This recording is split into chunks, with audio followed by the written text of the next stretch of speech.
upsets, turning those 3 words into these 3 words. I feel better. Bad time for stomach upsets? Good time for Pepto Kids Gummies. Fast support for little tummies. These statements have not been evaluated by the Food and Drug Administration.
Sactown Sports. It's time. It is that time. Time for Stiles and Watkins. You can join the show by texting 916-339-1140. Find us on YouTube at Sactown Sports 1140. It's time for Alan Stiles and Chris Watkins. Yes. On a Thursday, Friday Eve, Stiles and Watkins taking you up to 2 p.m. And we are here discussing another Kings loss as they lose to the Denver Nuggets. Don't really even need to say the score. It wasn't very close. And it's probably what everybody expected. It was 117-96. But does it hurt more because the Kings actually tried to give us some hope at the beginning? Look, you just watched the Kings lose to the Heat with half of their roster missing. Maybe the Kings can pay it forward and make it happen. And eventually there is a reason that the Nuggets are the defending champs, and they showed up and showed out. And with everything going against the Kings, it ended up going against the Kings. You have a Denver team that hadn't beaten the Kings yet, and no De'Aaron Fox, and a Nuggets team was trying to turn it on now. They have now won 4 straight. At the time, it was 3 straight, and they were out to prove something regardless of who was on the other side, and it happened to be the Kings. Chris Watkins, how you doing? Yep. I'm doing all right. It was not a fun watching experience for really a majority of that game. 1.5 quarters looked like this could be the win of the season, and then like you highlighted in the crosstalk there was that lob attempt to Trey Lyles, and then after that it was all downhill, and it was very, very downhill. The Kings struggled to score. It was a rough night of Kings basketball to watch, and we're definitely going to talk about it, but it's something that we're not going to dwell on it. That's not what we are not going to sit here for 4 hours and doom and gloom all of this. There's other things to talk about. There are things to talk about from that game, but we're not just going to sit here and talk about how terrible this team is. No, there's no point. There is, or can be, I should say. I don't know that it's a burn the tape situation, but to me, it's a burn the tape situation simply because you're nothing without De'Aaron Fox. Yeah. So we could sit here and say, well, this rotation or that rotation, none of that matters, because when it's money time, if De'Aaron Fox ain't playing, the Kings aren't doing anything anyway. Sure. So it's a throw away the tape for me, only because De'Aaron didn't play. Yeah. And De'Aaron is so important. He didn't get anything out of it. Like, it didn't have to be a throw a tape away game. That's like, true. You could have gotten things that it's like, hey, Davion Mitchell showed some real promise here, and if De'Aaron has Mason Jones got in. I didn't get to see the entire fourth quarter. My internet went out. The second Mason Jones checked in, I got to see Mason Jones check in, and then my internet completely died. So I actually didn't get to watch any of the Mason Jones experience. I got to see him in Stockton. I assume I looked at his numbers: 1 point, 4 rebounds, 4 assists. That sounds about right for what you're typically going to get from Mason Jones. He really is just like a kind of like a DeLon Wright kind of player. Yeah, he was a little he was raring to go. Yeah, right. And we've seen that energy. Yeah, there are a couple times where the bench group, even though Jamal Murray still played, whether you think that's fair or foul, we can throw that in the conversation as well. A couple times where the Kings made a run, and then there was a turnover here, a little bit of hot coffee with some of the passes. So I wouldn't say that you can fire up the highlights. You didn't really miss too much. If there was a game, and it's weird that you said that because my YouTube TV has been messing up. Yeah. I don't have Xfinity, or I don't believe I have Xfinity, but yeah, my YouTube has been messing up too. So I don't know what's going on. I know earlier in the week AT&T had some issues. By the way, we got Nate Littlefield behind the glass for us He's today. Back. And we are happy for that. We will hear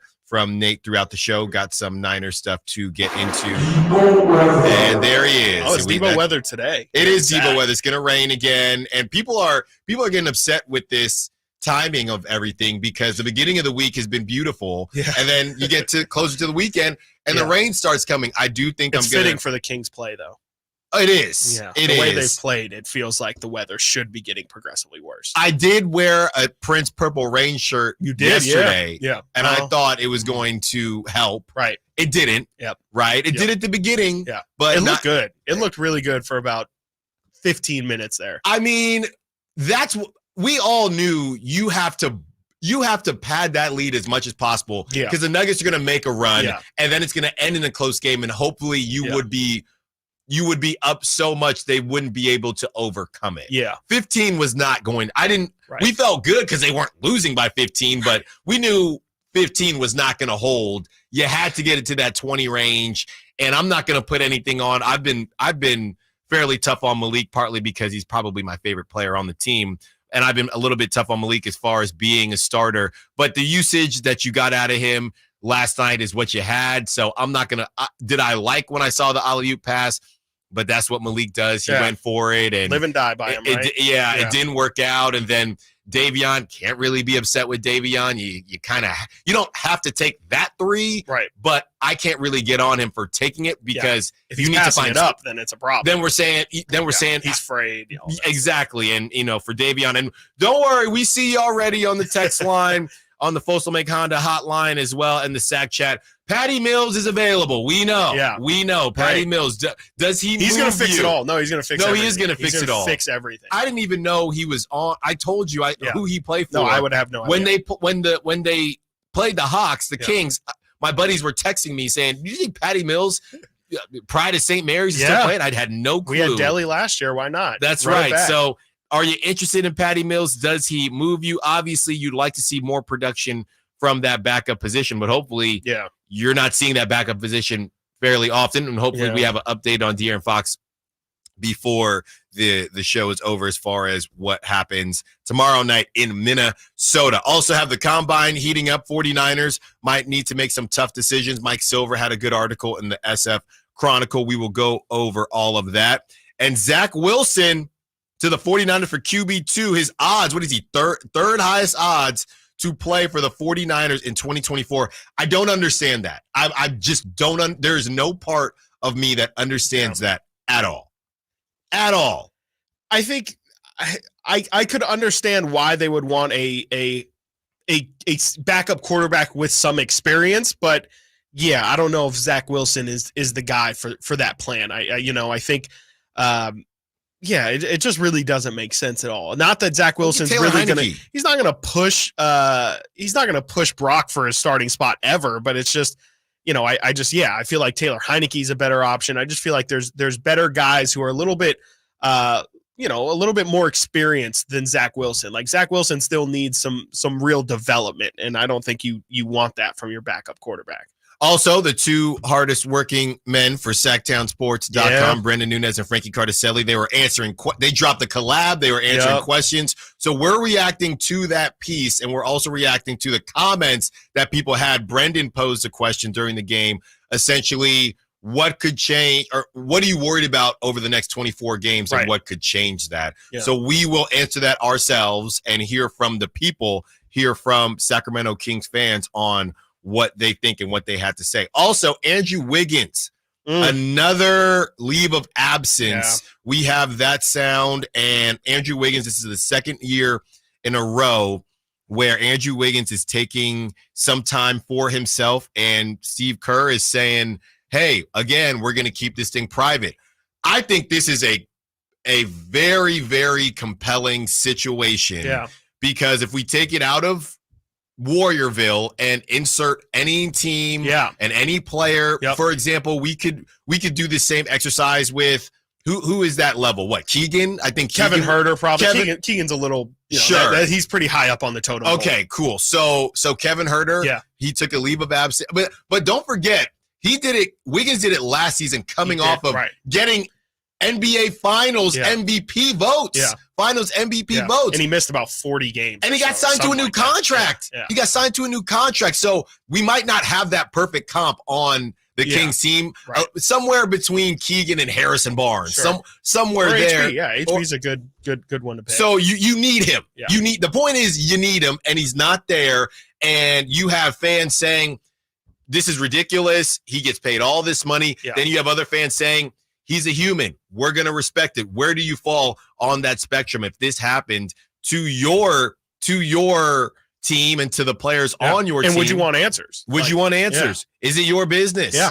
I think all of those are important questions for these situations because, I think it is easy to just kind of, say, hey, man, like give the guy time. And I do believe that. I definitely believe, if he's got some personal issues going on, he deserves to have the right to have that space to deal with it. But at the same time, you are a part of a very public organization where, there's people who have, like now especially, this is where gambling becomes a part of the conversation. Like there's people who have Warriors over 45 wins on the season. Like there's people who kind of feel entitled to some answers. And the question is, are they truly entitled? Because you could argue they're putting their hard-earned money down on that. And, of course, that's the built-in risk of gambling. But I think that it's part of the conversation as well. Or just if you're a diehard fan of the Warriors, like I would like some shred of information. And, I just think it's a really fascinating conversation. The gambling thing, I don't think people are going to feel too bad. No one's going to feel you. bad, but it's part of why there might need to be some form of explanation. Yes, or some type of regulation. So yes, regulation. We'll break all of those things down. Also, some bad news coming out of Giants camp, the San Francisco Giants, and one of their arms penciled in to be their 5th starter has a very, very unique injury. And I don't even know if it's an injury or just a condition that he's dealing with at Stanford. We'll tell you who that is and what he is dealing with when we get back. Stiles and Watkins, Sactown Sports. You never know what you might hear when listening to a Sacramento Kings game. Out of Keegan, going for another triple. Man, is he feeling it. Keegan, can he do it? Yes, there's number 11, Keegan Murray. Keegan steps back. He just knocked down his 12th three-pointer, a Kings franchise record. He's got 45 points. Never miss a moment of Sacramento Kings basketball with Sactown Sports and the Sactown Sports app. Get ready. This week, Staples has deals so good, you're going to want to sit down. Are you sitting? I'll wait. Great. Right now, during Staples Sit-a-thon, you can save up to $180 on select chairs. That's up to $180 off desk chairs, up to $180 off computer chairs, and up to $180 off gaming chairs. So hurry into Staples now for the Staples Sit-a-thon and grab a seat or two. Ends 3/2. In-store only. See associate for details. At Lowe's, save big every day when you buy in bulk. Save 15% when you buy 10 or more select primed finger joint boards. And there's more. Save 10% on your choice of any 5 or more Reliabuilt lock sets. Visit us in-store or online for low prices on the materials you need. Because Lowe's knows savings. Lowe's knows pros. Selection varies by location. While supplies last. Discount taken at time of purchase. See sales associate for details. This segment is brought to you by Subcontractors United, your source for all home improvement needs. Dream big at subcontractorsunited.com.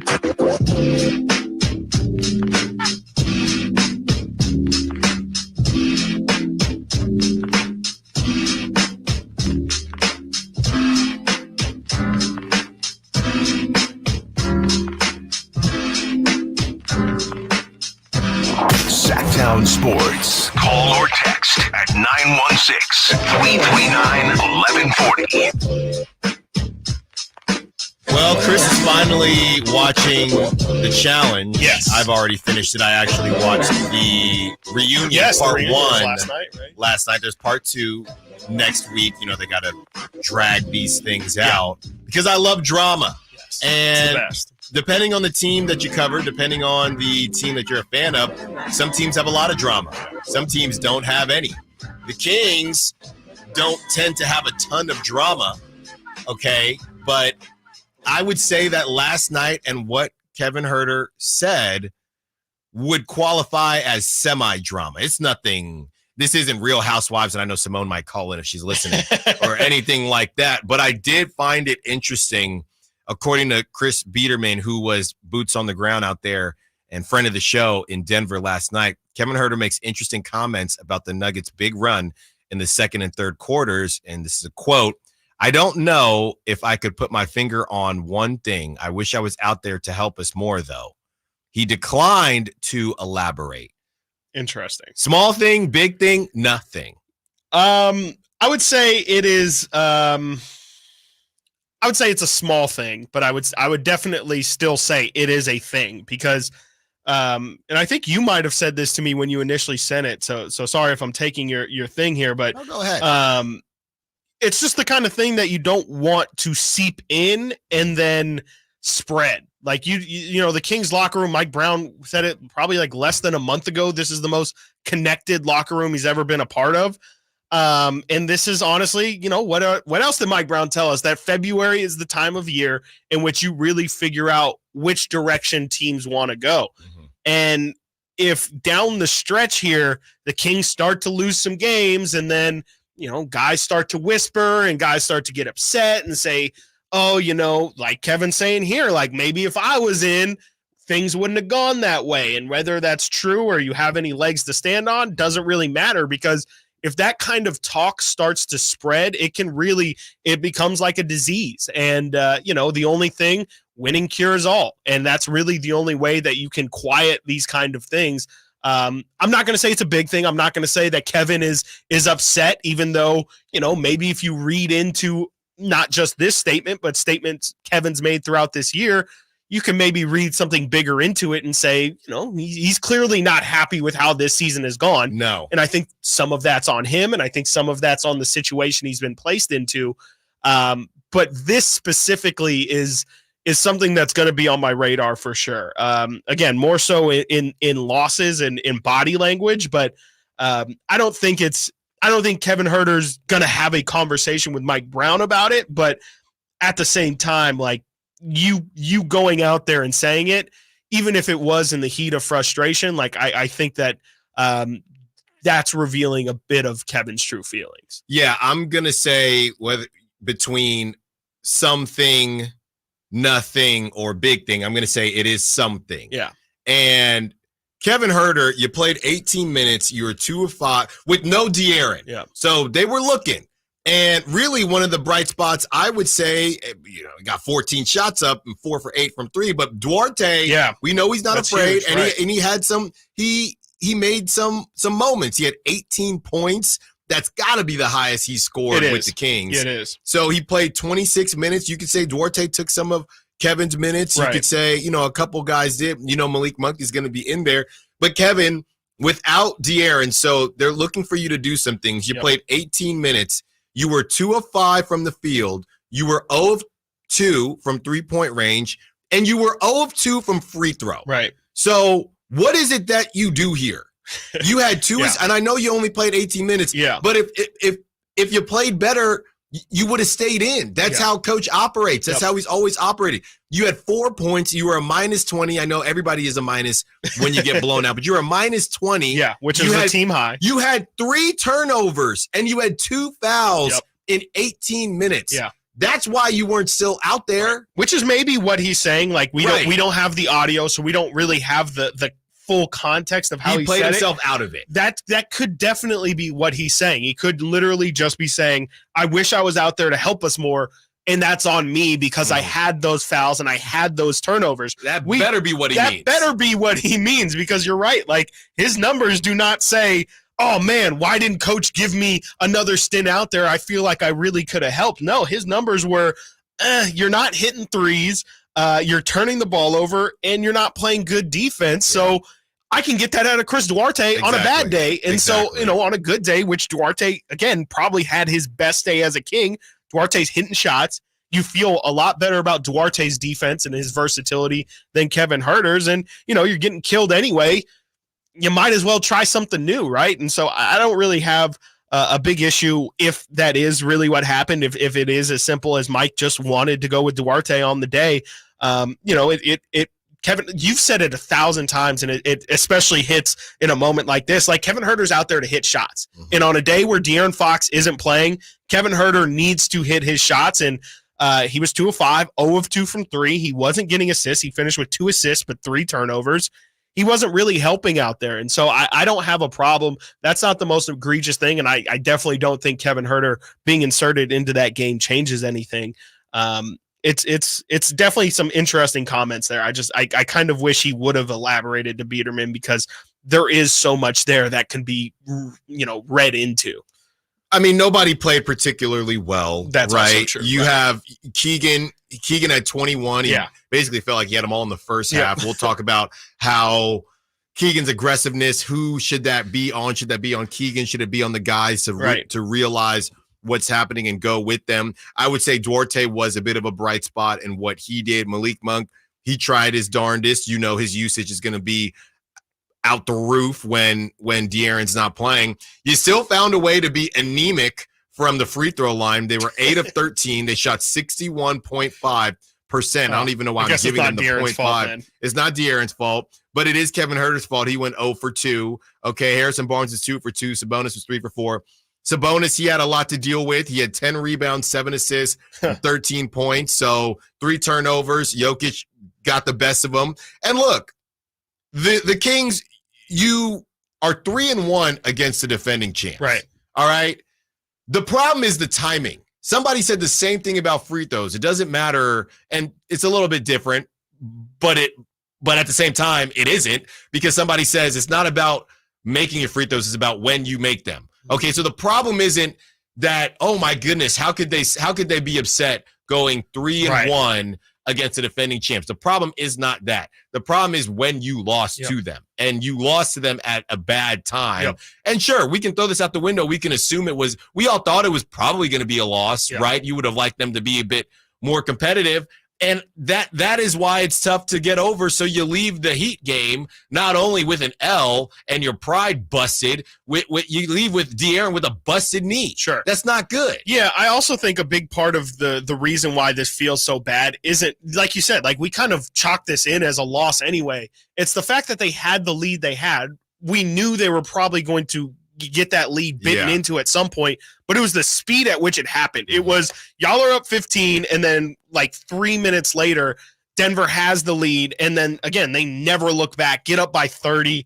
I think there was a 12-minute in-game stint where from the second quarter 8-minute mark to the third quarter 8-minute mark, the Kings had only scored 10 points in total. Like it was how they lost. It was completely embarrassing, and it was that's not, De'Aaron Fox definitely would have helped stop the bleeding a little bit in those moments, but that's the problem is there's concerns that are much bigger than De'Aaron Fox being out. De'Aaron Fox being in that game probably doesn't change the fact that this team gets absolutely killed on last night.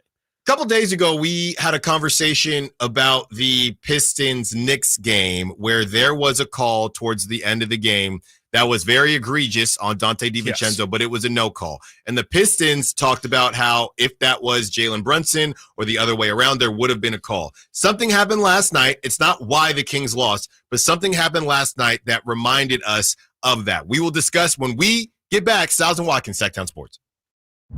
Can Mike Brown build on last season's Coach of the Year award? Can the Kings exceed 48 wins? We will be better prepared to make the run that we expect to run come next playoff. Tune into every Kings game this season on Sactown Sports and SactownSports.com. Welcome to the President's Day sale, happening now at Northern California's #1 Honda dealer, Stockton Honda. Celebrate with us and get huge savings on our giant selection. Whether you're shopping new or pre-owned, Stockton Honda has the selection and savings. Plus, get top dollar for your trade. Anytime, anywhere, it's all here. StocktonHonda.com. #1 claims based on 2023 total new and Honda certified pre-owned vehicle car sales from American Honda Motor Company. Zone report. Country in the Park is back May 17th and 18th at Cal Expo with Brantley Gilbert, Dustin Lynch, Jay Cohen, Walker Hayes, and more. Tickets start at just $46. Country in the Park, May 17th and 18th at Cal Expo. For more information, visit CITPFest.com. Brought to you by Coors Light, Garner Roofing, and Roseville Kitchen and Bath. 37,000, 25, 1. These are the three numbers to remember to get the visibility and control you need to make the right business decisions instantly. 37,000. That's the number of businesses which have upgraded to NetSuite by Oracle. NetSuite is the #1 cloud financial system, streamlining accounting, financial management, inventory, HR, and more. 25. NetSuite turns 25 this year. That's 25 years of helping businesses do more with less, close their books in days, not weeks, and drive down expenses. 1. Because your business is one of a kind, so you get a customized solution for all of your KPIs in one efficient system with one source of truth. Manage risk, get reliable forecasts, and improve margins. Everything you need to grow, all in one place. Right now, download NetSuite's popular KPI checklist designed to give you consistently excellent performance absolutely free at netsuite.com/company. That's netsuite.com/company to get your own KPI checklist. netsuite.com/company. Capital Casino has been serving the greater Sacramento area in the same convenient downtown location for over 20 years, with plenty of close by, well-lit parking monitored by security staff and offering the most variety of table games in the region in a safe and friendly environment. Best food, best service, and the best action That's Capital Casino. For more information on tournaments and gaming, check out their website at capital-casino.com. And please remember to gamble responsibly. 1-800-GAMBLER. Discover your dream home at Subcontractors United, your source for all home improvement needs. A talented team of home services experts is ready to make your projects a breeze. No more endless internet searches. Find your contractors in one place. Enjoy stress-free service absolutely free, with no hidden costs and no accounts to set up. Transform your living space into something extraordinary. Visit Subcontractors United today and experience the joy of hassle-free home improvement. Dream big at subcontractorsunited.com.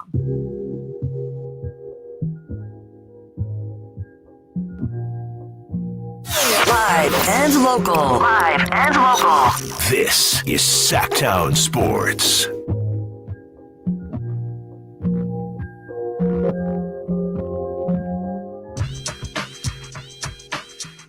During that run, after the botched alley-oop and then the Davion missed 3, I believe the Kings got a steal.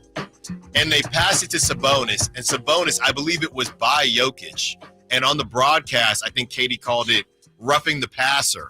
And it was a really bad call. Yeah. Jokic reaches across Sabonis's body. Yep. Gets him, so he throws it right to the Nuggets guy, and I think it ends in an Aaron Gordon dunk, and a timeout gets called right after that, and Mike Brown is looking at the ref, and Sabonis is looking at the ref. On his head. Yeah, thinking what's going on. And to me, that was exactly what the Pistons were talking about a couple nights ago, because if you swap those two players, Sabonis is getting that foul called on him every single time. Yeah. And does it change the outlook of the game? I don't know, but it was bad. Yeah, it was really bad. It was really, really bad. Yeah, it was a really bad moment. And it's like, that's the moments where, like you said, like, this is where you just, as a coach, as a player, you're just like, I don't know what to do in this. Yeah. Like, Mike Brown was literally lost. He was like, I can't scream at you. We all know what you just did. Like, we all know you just messed that call up.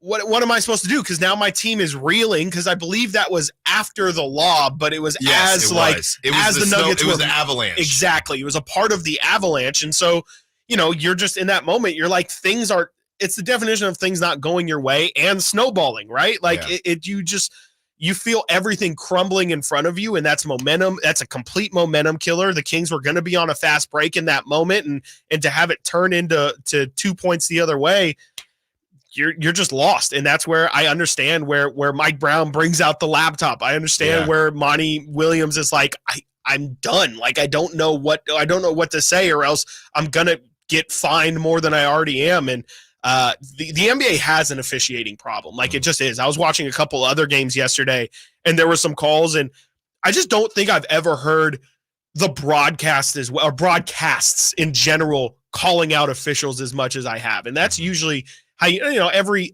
broadcast is going to say, like, oh, we're getting a bad whistle on our side. But for it doesn't matter which side you listen to, teams are just like, that's a missed call, missed opportunity. Refs missed this one. I just can't remember a time in which we don't even try to protect the referees anymore, because they don't deserve it. Like, with how many calls they're missing, they're ruining so many games on so many nights. Yeah, and the thing is, shortly after that, there was a pretty soft, when the Kings got the ball back, literally right after the timeout, there was a pretty soft foul call. And Katie on the broadcast said, I think that's a makeup call. Yeah. There is no 1-of-1 though, because that doesn't make up for, and I guess they're trying, but then it turns into, well, where's the integrity? Was that even a foul? Right. We're not necessarily asking for you to make it up now. Don't miss it, because that doesn't change the momentum. Nope. That doesn't change the 2 points. That doesn't change Aaron Gordon, who kind of went off last night. That doesn't change any of that. You giving us this little foul. It was such a small call, too. Exactly. It was literally like Porter Jr. grabbed Keegan's waist. Hey, guys, are bad, right? And I'm going to tell you this. This isn't the pocket watching segment, but next time you're bored, go look up how much these NBA referees make. They are not struggling. Mm. They're making pretty darn good money. Okay, yeah. So you can hold them the same way, not the same way we hold the players to a certain regard, right? They're not making millions, but they're getting paid a pretty penny. Right.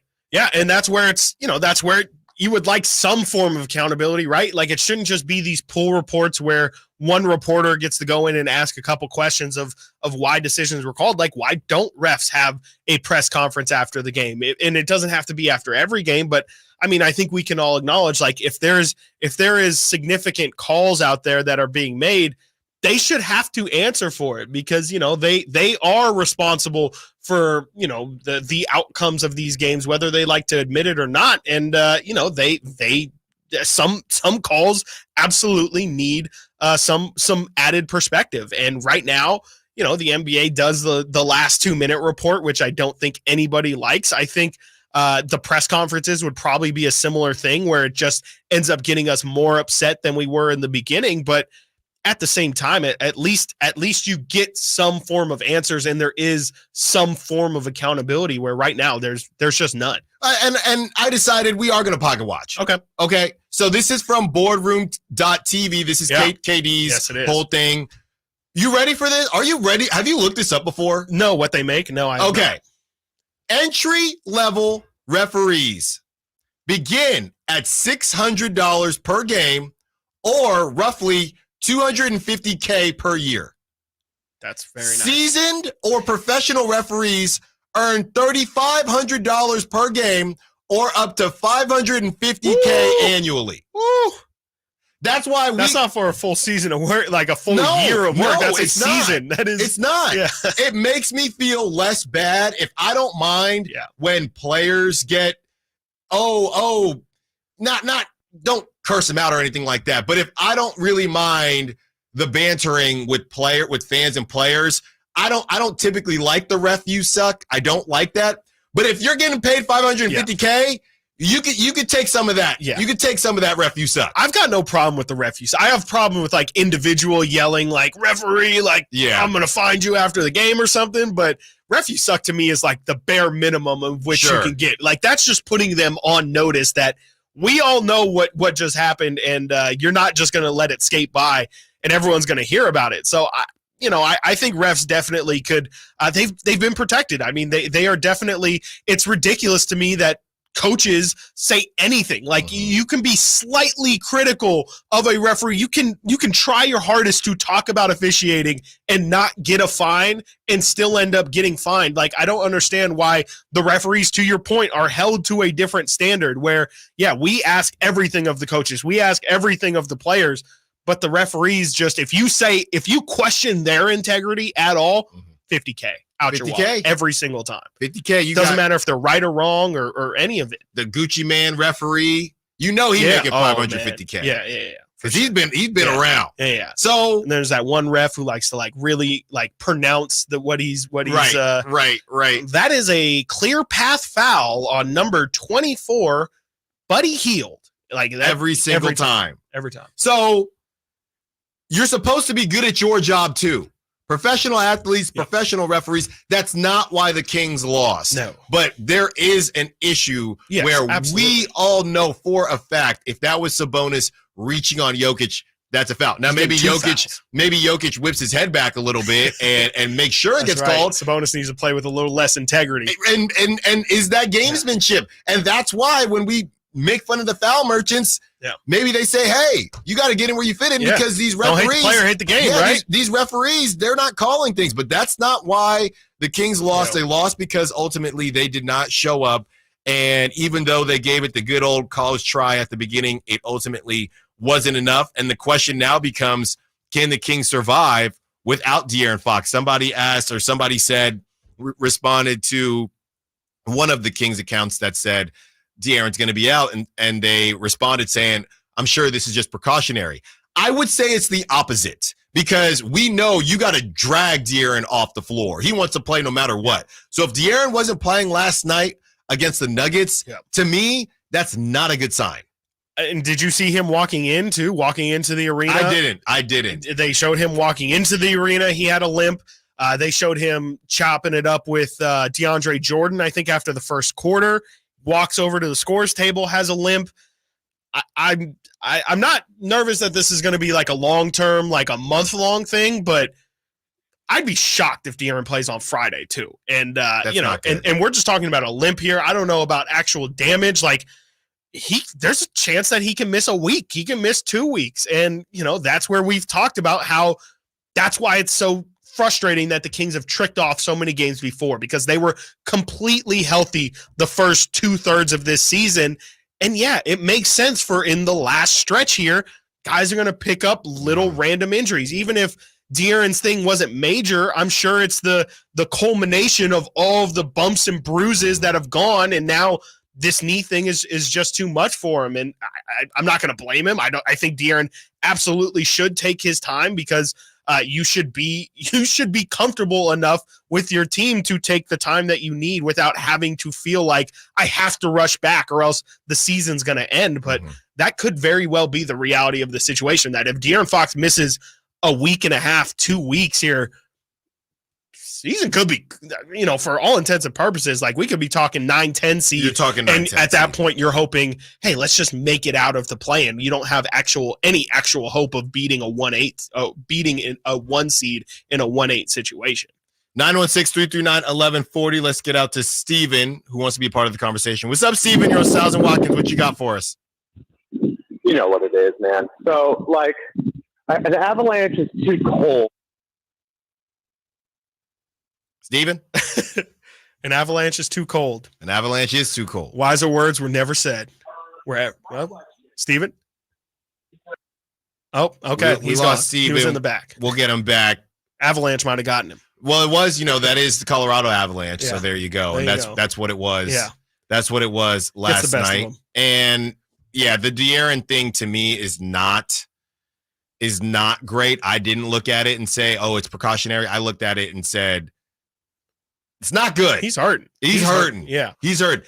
They needed, everybody knows they need every game. Yes. So absolutely. Any game someone doesn't play, they are already in the mode when people say, oh, well, if it was the playoffs, they would play.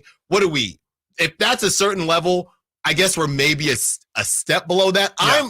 I want to say that we're here. Game. Yeah, I think he would have missed a playoff game for that. Oh, that's not good, Chris. He was limping. Limping every time he walked. Maybe he could have fought through it, but he would have been playing through maybe he would have played in a playoff game, but he would have been severely injured, and it probably would have been at risk of him, needing some further treatment down the line. So I'm okay with him sitting these games. Again, Sabonis should be able to sit a couple. The Kings should not. If the Kings are in a situation as a team where if one of your two best players misses any games and your season is cooked, that's more a sign of where your team is at than anything else. I think that's a sign that maybe your team was flawed from the start if you're that reliant on those two guys playing for 78 plus games. That's just not something that any team factors into their stars, especially.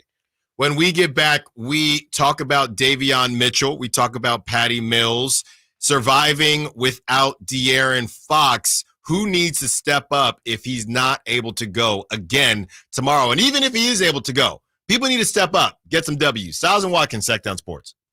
Subscribe to Sactown Sports on YouTube and watch the Carmichael Dave Show with Jason Ross, Stiles and Watkins, and the Drive Guys. Live Monday through Friday from 6 to 6. Plus view archive shows and exclusive content. Subscribe at youtube.com/Sactown Sports. 3 little words no parent wants to hear. My tummy hurts. And it always seems to happen at the worst times. Like in the middle of the morning rush, when you still have homework to check and lunches to pack, and of course, you're already late for work. Luckily, there's Pepto Kids. Pepto Kids gummies help relieve occasional stomach upsets, turning those 3 words into these 3 words. I feel better. Bad time for stomach upsets? Good time for Pepto Kids gummies. Fast support for little tummies. These statements have not been evaluated by the Food and Drug Administration. This product is not intended to diagnose, treat, cure, or prevent any disease. Wendy's new breakfast 2 for $3 Biggie Bundles let you create your own delicious combo. Choose from a sausage biscuit, egg and cheese biscuit, small seasoned potatoes, and a medium hot coffee. But it's obvious which combo's the best. Sausage biscuit and small seasoned potatoes. Well, maybe it's the fresh cracked egg and cheese biscuit with a medium hot coffee. Or 2 savory sausage biscuits. Whichever you pick, you can't go wrong. Choose wisely. Choose Wendy's new 2 for $3 Biggie Bundles. Limited time only. U.S. price and participation may vary. Not valid in a combo. Single item at regular price. Hey, it's Carmichael Dave asking you, are you feeling the pain of paying more and more for your gas? PG&E has increased their rates 4 times in the last 5 years, and the new forecast says PG&E customers may see their bills increase 32% by 2026. The good thing is there are steps you can take to protect yourself from these rate hikes, and better yet, American Energy may be able to help you completely eliminate your gas bill with a new ultra-high efficiency comfort system. Did you know SMUD offers huge rebates to eliminate your old gas guzzler? They can help you guide through the whole process. Seriously, listen to me. You go to the SMUD website. There's tons of rebates available, but it is confusing on how to do it. Listen to these rebates. $2,500 from American Energy, $3,500 from SMUD, $1,000 from Caltech, $2,000 home system upgrades. That's $9,000 in rebates. Let American Energy help you out at 916-520-9990. Call 916-520-9990 now. Hello, Sacramento. I'm Emran Pilati, owner of True Sports Cards and Collectible Store here in Rockland, California, and the host of the True Sports Cards Show that airs right here on Sactown Sports 1140 every Saturday from 10 to 11 a.m., where we discuss the latest trends, hottest products, and deliver exclusive interviews with other industry leaders. And don't forget to visit our shop, True Sports Cards, at 6661 Stanford Ranch Road in Rockland and see what we have for all your sports card and memorabilia needs. Guys, want to lose weight, improve your performance, and increase your drive? Revive Men's Health Sacramento can help you address the root causes of weight gain, low energy, poor drive, and performance issues. And since your testosterone level has a direct impact on your weight and fitness, we'll give you a free T-check and free exam at Revive Sacramento. Imagine upping your game, losing weight, and getting in shape all at once. Revive can help you make it happen with our new cutting-edge weight loss medications like your favorite athletes and celebrities use. They're affordable and available now. Weight gain and low T are treatable conditions. We know we can help you. Take that first step and book today. You're only one step away from getting in the best shape of your life. Call Revive Men's Health at 916-277-8599. That's 916-277-8599.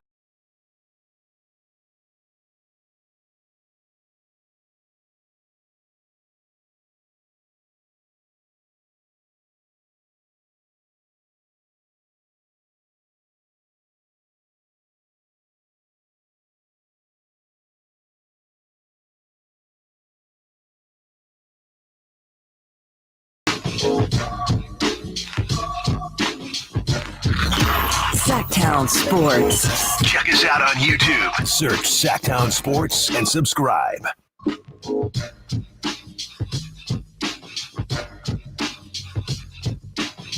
All guessing callers join us from the Folsom Lake Honda hotline. Folsom Lake Honda, your one-stop Honda shop, 916-339-1140. Let's try Steven again. What's up, Steven? You were talking about an avalanche? Good morning, boys. Sorry about that. I don't know what happened, but yeah, man, an avalanche, man. I don't think that run last night, that 33-8 run to end the half, which was appalling, I don't consider that an avalanche. An avalanche is cold, man. They were way too hot. That was more like a pyroclastic flow for sure, man. Yeah. They were out there just wreaking havoc on our squad, man. But I'm going to die on this hill that I don't believe that it's hard for me to accept the fact that the league is just not holding refs accountable. Granted, I don't know if they even do anything. I'm sure a lot of people don't even know what happens behind the scenes between league offices and the referee association, or whatever they call it. But I don't know what's happening because the refs are starting to kind of impact the integrity of the game at this point. It's starting to go a little bit more deeper than just a game of basketball. I mean, just each game. I feel like it's really starting to impact the entire integrity of basketball as a sport because no one can trust the refs, no one can trust the calls. You got Monty Williams out here, oh man. Anyway, we got laptops being thrown out. You got all these coaches that are coming out here being the most upset. You got players that are trying to disguise their frustration without really kind of calling out the referees with a bad call so they don't get fined. I'm really starting to believe the integrity of the game is starting to kind of go downhill, and I really feel like the league should start holding the refs accountable. I don't know how realistic that is, but I feel like that's the direction the league should start going. No, thanks for the call, Steven. The way they hold them accountable is the same way they hold everybody else in that league accountable. You hurt their wallets. Yep. They got it. Okay, you're making $550K. That's true. That's what. Somebody help me, an accountant. You're making $550K a year. Depending on where you live, you're probably, or actually not depending on where you live, just plain $550K. You're probably in like the top 20% of salaries, right? More than me. Okay, thank you, Nate. More than a lot of people. So you can obviously it's the same percentages because you're making less, right? So if it's you missed a call, and you wouldn't get this nitpicky, but depending on when that call is missed, you get hit. That is initially the only way I see this. We also have some sound and some notes from Pablo Torre's podcast, how they discuss some of the stats, right? And how is this an assist? Is this not an assist? And how that all affects the betting and things like that. This whole thing is scary. It's scary right now. It's a complete mess. The Jacksons and Sisters Sledge, they're not scary. They're outstanding. They're great. And you have a chance to see them March 30th, thanks to Thunder Valley Casino. We will give those tickets away at 1 p.m. And Nate, who we haven't seen in a little bit, he will pick the number caller today at 1 p.m. For more information, visit SactownSports.com. Hit up the Folsom Lake Honda hotline at that time, 1 p.m. Yeah, so they didn't lose because of the refs, but there definitely seems to be an issue. And part of the reason they did lose is because you have Davion Mitchell with 5 points, 3 assists in 16 minutes. He was a minus 11. They at one point went to Keon Ellis, and now we have people clamoring for whatever's left of Patty Mills. What did you think of Davion's performance? Definitely left me wanting more for sure. I mean, it's Davion's been, I feel like he's been good more times than not when De'Aaron doesn't start or can't play. But at the same time, you get a lot of performance. Like, it feels like he's either really helping the team or he's giving you absolutely nothing. Kind of a bit of like what we see with Chris Duarte sometimes, where it's feast or famine. And when he's not giving you anything scoring wise, it's just tough to justify him out there because he's not a playmaker. He's not like orchestrating the offense, and his defense is great. He's still having moments of having he'll pull the chair. You think he pulled the chair out of Aaron Gordon yesterday. He's really good at stripping people on drives. But as a starter, like if you're looking to play him 30 minutes on a night, it's just I don't know if you can justify it on a playoff team, and especially when these guys are playing some of the toughest teams they've played all year in the most important stretch. It just feels like a really like it might be too big of an ask to tell Davion, hey, we kind of need some starter level production here. I don't think you're wrong. I think that they were hoping for some combination of that. And if we look at the box score, obviously this game got out of hand. But if you look at the box score, you have Davion, who started, like we said, 5 points, 3 assists, which isn't terrible, 1 steal, 1 rebound. And then you have the guys who, if you're trying to get to that De'Aaron production, and you can't count Malik Monk because he's his own entity at this point. So if you're trying to get to that production, do you count Duarte in that production? I don't think so. I mean, I think it's just the guys that you're playing at point guard. Like, I think it's Davion and Keon, and you're hoping that, I mean, in terms of making up what Fox gives you, yeah, I mean, Malik is taking most of that responsibility for sure. But, like you said, I mean, Malik still is responsible for what he typically brings every night, and then he's got to share some of the load, but the rest of that is all picked up by Davion and Keon, and both of those guys. I mean, Keon really, I don't remember a single thing Keon did yesterday. Davion pretty much he played that first half, and again, like I said, he had some moments defensively, but when you have Kevin Huerter not hitting shots and you have Davion Mitchell not hitting shots, and I don't even remember if HB did anything yesterday. He played 20 minutes too. So when you have 3 of your starters combining for 16 points, I mean, that's not good enough to get it done, especially not against the defending champs in their house. So they just weren't good enough yesterday. And it's all right. Like the Denver was playing their A game. So I think we knew heading in Denver's a better team than the Kings are. And Jamal Murray is definitely going to get the better of that matchup. But the question for me is more like, if De'Aaron's going to continue to miss time, I don't know if the Kings can survive with that production at point guard, and just hoping Malik and Sabonis can really carry them, and hoping that Keegan Murray can find some consistency here. Looking here at Patty Mills in 10.6 minutes, averaging 10.6 minutes with the Atlanta Hawks. Sure.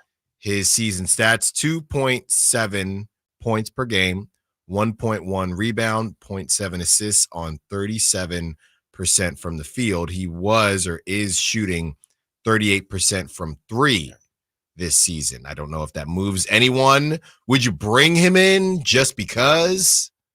If De'Aaron doesn't play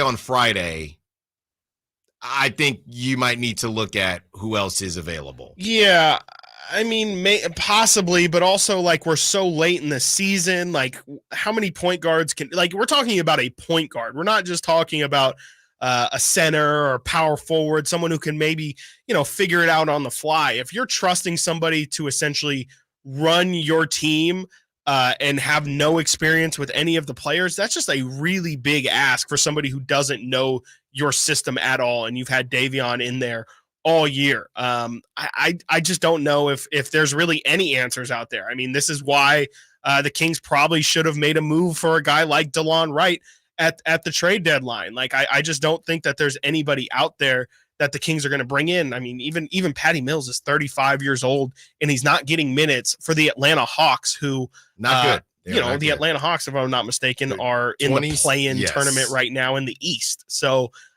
if he's not, they're the 10 seed right now in the East. So if Atlanta doesn't have much of a use for him, I maybe he can be a little productive. Maybe he can hit a couple threes, but Patty Mills isn't changing this team. He's not going to help elevate this team. He can maybe contribute a little bit, but if we're talking about giving Patty Mills 28 minutes, that's not happening.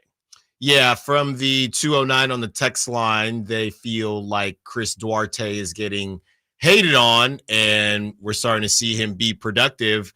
I think it's just really a matter of whether Coach Mike Brown is comfortable with him as a point guard.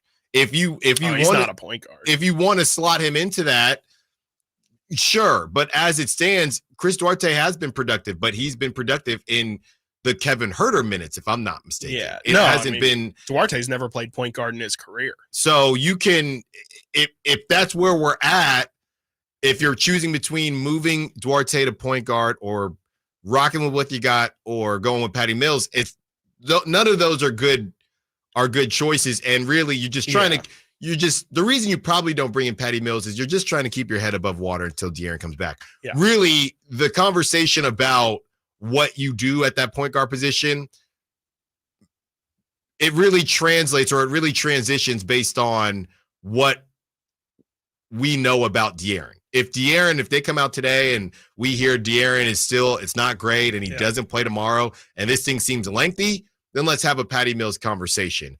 If it seems like he was really close against the T-Wolves, then you're just not going to bother. You made your bed, and now you have to lay in it. And Duarte will do some things organically, right? He does have the ball in his hand, but there's still, and this is not really us. This is just how Mike Brown wants to run it. They're still going to have a quote-unquote point guard on the floor. It's not going to be Duarte running the show. No, it'll be Malik. I mean, Malik's pretty much the de facto backup point guard right now anyway.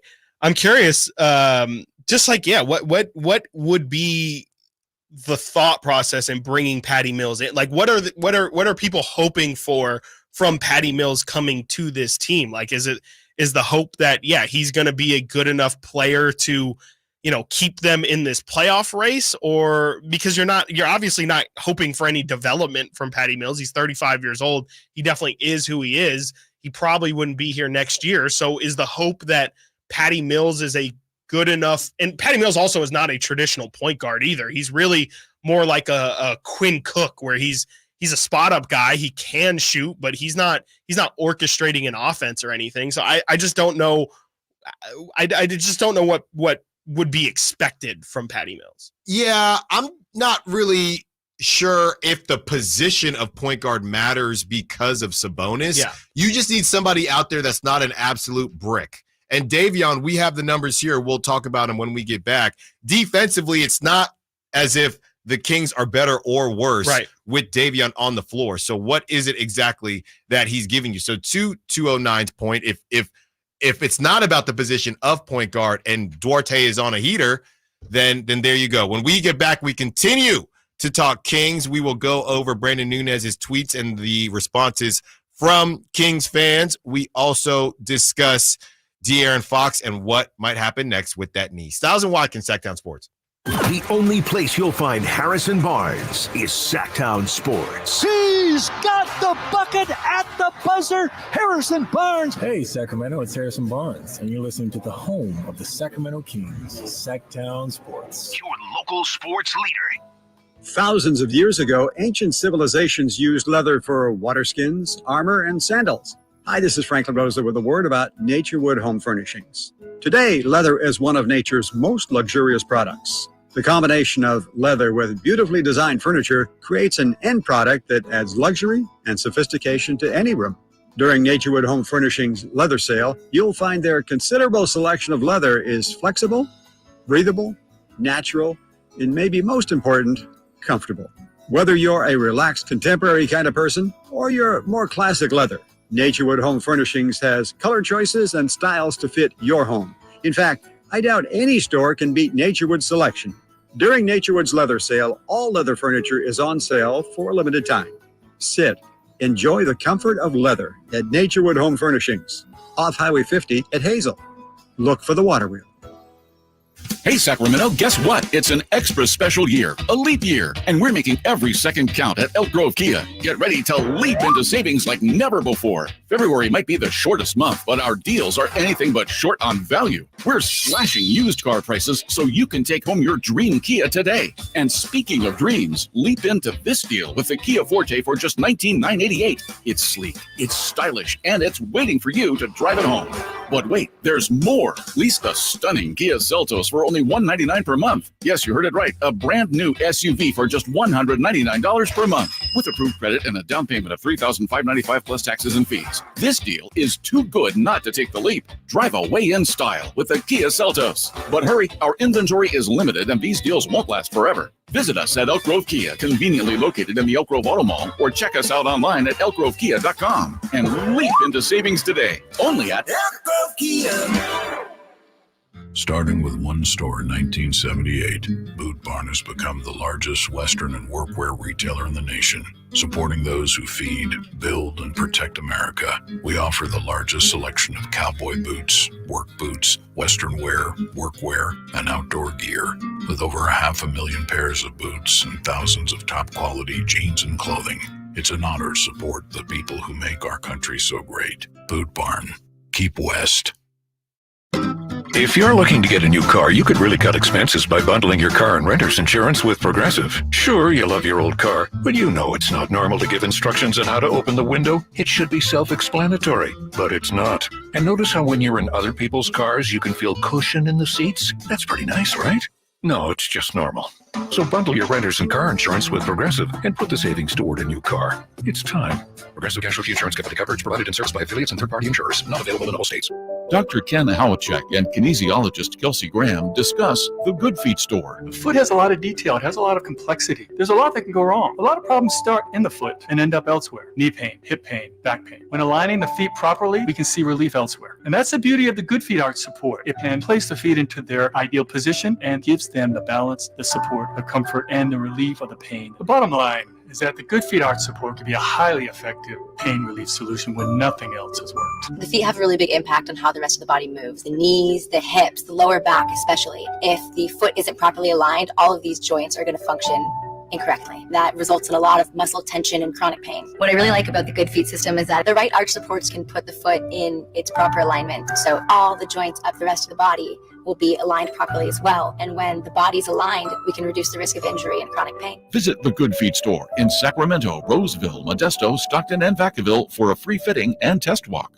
Fidium Fiber Internet has put together a heck of a lineup. It's 100% fiber internet. You get a dedicated connection and lightning fast upload and download speeds up to 2 gigs. Plans start at just $25 a month, so everyone can join in the action. KHTKAM Sacramento, KYMX HD2 Sacramento. From the Power Business Technology Toshiba Studios, your flagship station for the Beam Team. Should we light the beam? Light the beam, baby. Sactown Sports.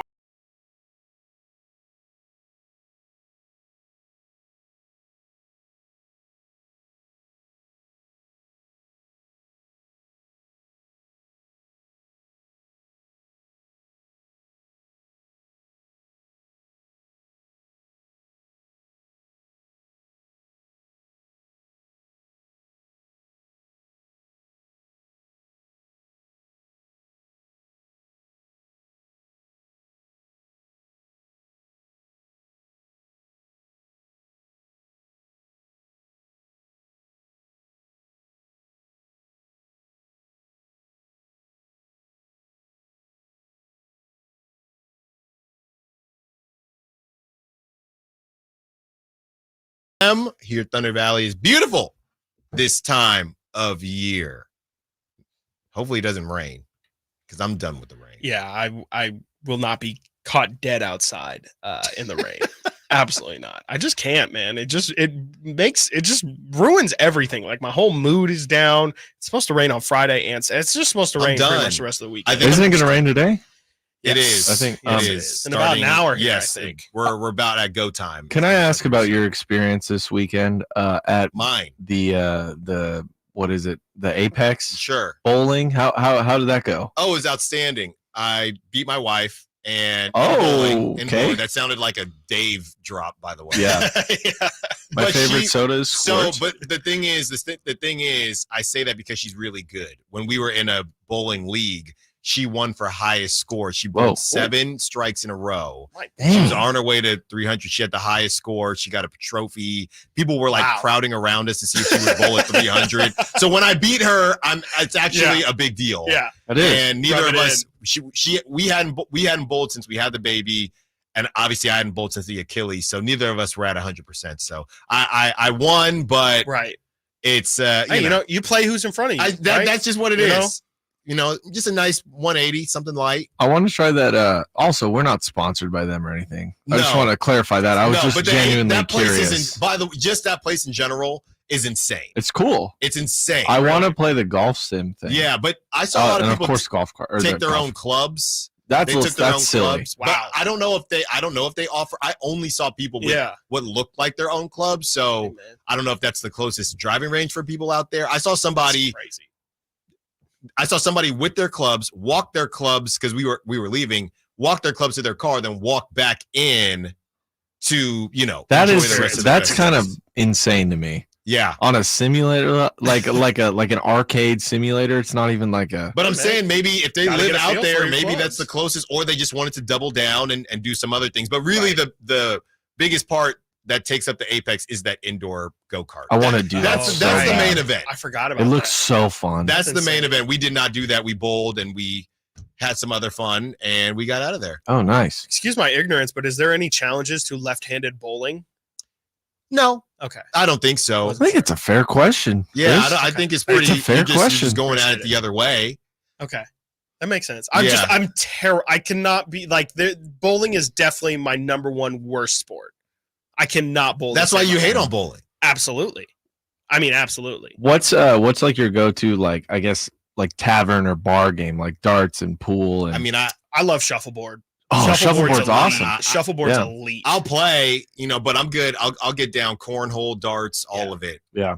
I'm good at all of it. Cornhole, I'm like the Kings at cornhole, where like some games you catch me, I'm like, you don't want to see me tonight. Yeah. And then other games, it's like you're losing to an 8th grader. Like literally, I will lose to people's little brothers, and it's like, okay, this is a problem. Well, like I had mentioned, I'm going to be out not this Friday, but next Friday in Scottsdale. That's right. For spring training and a little bit of golf. So I'm trying to sneak out Sunday morning, I guess after the rain, because I haven't really golfed, and I can't. And these are some first time these dudes are ballers. Yeah. I can't really be embarrassing myself. Yeah. So I know I was gonna hit you up and say, hey, do you want to come? But it's probably gonna not be about, when it's raining. It's gonna be about 7 a.m. Yeah. I figured 7 a.m. on a Sunday. No. Come on, that's not for me. All right. I'm out. I know that you got the wrist, so I guess I'll go solo bolo. The wrist is bothering me. Fair enough. 916-339-1140. Let's get back into some Kings talk. Doug wants to be a part of the conversation. What's up, Doug? What you got for us? Gentlemen, good morning. I got a couple things. I want to start at the top then. So it's going to be, and I hate doing this because I said it yesterday too, is Monty, because he is a decision maker, and depending on what happens with the draft or trades or whatever. But we keep getting the same kinds of players. If you go through, if you're Mike Brown, you look up through his eyes and you go walk down that bench. I got Keon Ellis that does what? I got Vashenkov when he plays does what? I've got Mitchell does what? Okay, Edwards does what? So they do one thing, but they don't do two things. And I'd say spend the damn money, go get the guy that's a two-way player, and then we can really build. Because when Fox is out, what happened? We were playing good there for 47-32, and then only in the third quarter, the first time I'd done this year, I turned off the TV. I couldn't watch anymore. So in regards to the referees, you guys may not be old enough, but back in the day, it was 2 referees, no instant replay, and they couldn't get it right then.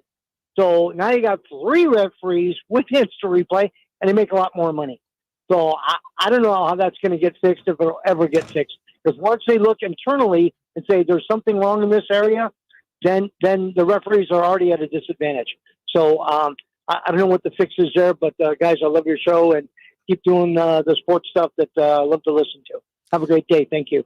Thanks for the call as always, Doug. Yeah, when it comes to the offseason, I literally had a laundry list of things that I was just going over on the drive here. And I said, Chris, what about this? What about this? And we're really trying to – it's a tough time to draw that line between off-season. It's not the off-season. No. But I think, unfortunately, we're all starting to realize that this team ceiling, and look, to start the season, we said second round, we said this, we said that. Now we have no clue. And and second round aspirations, it's nothing small when you're a team who's trying to build and hasn't been in the playoffs for a very long time, finally got back last season. Now we're to the point where we don't even know if that's going to be the case. So a lot of fans, and if you're not talking championship, if you're first or last, shout out. We're talking about best Ricky Will Ferrell Bobby. movies, Ricky Bobby. If you're not first or last, so I don't combat, or I have no problem with fans that are kind of starting to get into next season mode. Yeah, for sure. We can't spend that much time on it because Not yet. that would be disrespectful to this team. Right. And they do have an opportunity to make some noise. I mean, they're still only a game out of 5th. Yes. Right? Yeah. And they can mess around. We have some 2 games behind the Suns, if I'm not mistaken, for 5th. Yeah. We have some things to say about the Clippers too, who seem to be starting to clipper. So this thing isn't over. Will it end in a parade in Sacramento? Most likely not. But I don't think I don't think that the ceiling for the Kings for the beginning of the season has really changed that much. Yeah. How we got there has been frustrating. And the fact that you are sitting at the bottom, close to the bottom tier of the playoff teams in the West, that can be upsetting because you were just chilling in the 3rd seed. But we're not to the point where we can full-blown say, spend the money, go get – we're not in the offseason. Yeah. It's going to be a long offseason, depending on how this happens. But we cannot go there yet. That would do a disservice to fans, to listeners, and to the team, who they still have an opportunity. They could turn this thing around. No, absolutely. Yeah, I'll just kind of echo what you said there. I mean, I just think that we're not at that time yet, and we very well might get to that time here very soon. But you actually nailed it. The Kings are only a game back of Phoenix for the 5 spot. So things can change so quickly. And there's definitely some things that we can see now that are going to be talking points in the offseason. Yes. There's things that need to be fixed, but trade deadlines passed. We're talking about buyout guys, Patty maybe Mills. nothing that we can talk about this year is going to really overall change exactly what you said. It's not going to change the ceiling. I think we all know that second round was really what most people expected to be the kind of the cap for this team. And I think we're just kind of seeing that we thought that the floor would probably be an exciting first round series.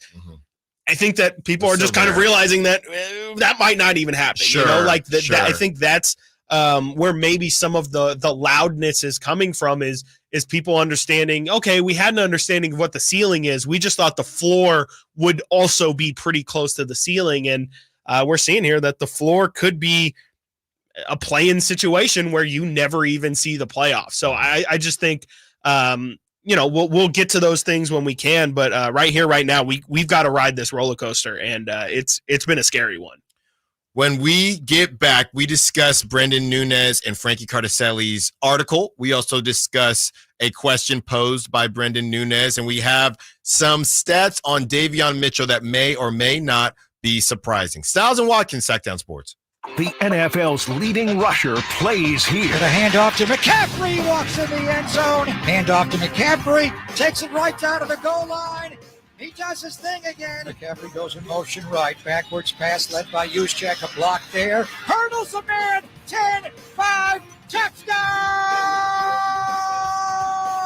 CMC! You can hear all of Christian McCaffrey's touchdowns on your home for 49ers football. Sactown Sports. Get huge savings on our best selection of new Hondas during our Honda President's Day sales event at Folsom Lake Honda. Hurry in and save on our best selection of new Hondas. Each is priced to sell now. Folsom Lake Honda is your one-stop Honda shop for great pricing on a giant selection of new CRVs, HRVs, Civics, and Accords with low finance and lease options. Plus, get an instant cash offer for your trade. Get to Folsom Lake Honda or go to FolsomLakeHonda.com. Folsom Lake Honda, yeah, your one-stop Honda shop. Country in the Park is back May 17th and 18th at Cal Expo with Brantley Gilbert, Dustin Lynch, Jay Cohen, Walker Hayes, and more. Tickets start at just $46. Country in the Park, May 17th and 18th at Cal Expo. For more information, visit CITPFest.com. Brought to you by Coors Light, Garner Roofing, and Roseville Kitchen and Bath.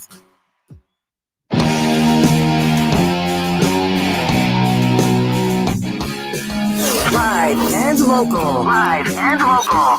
This is Sactown Sports.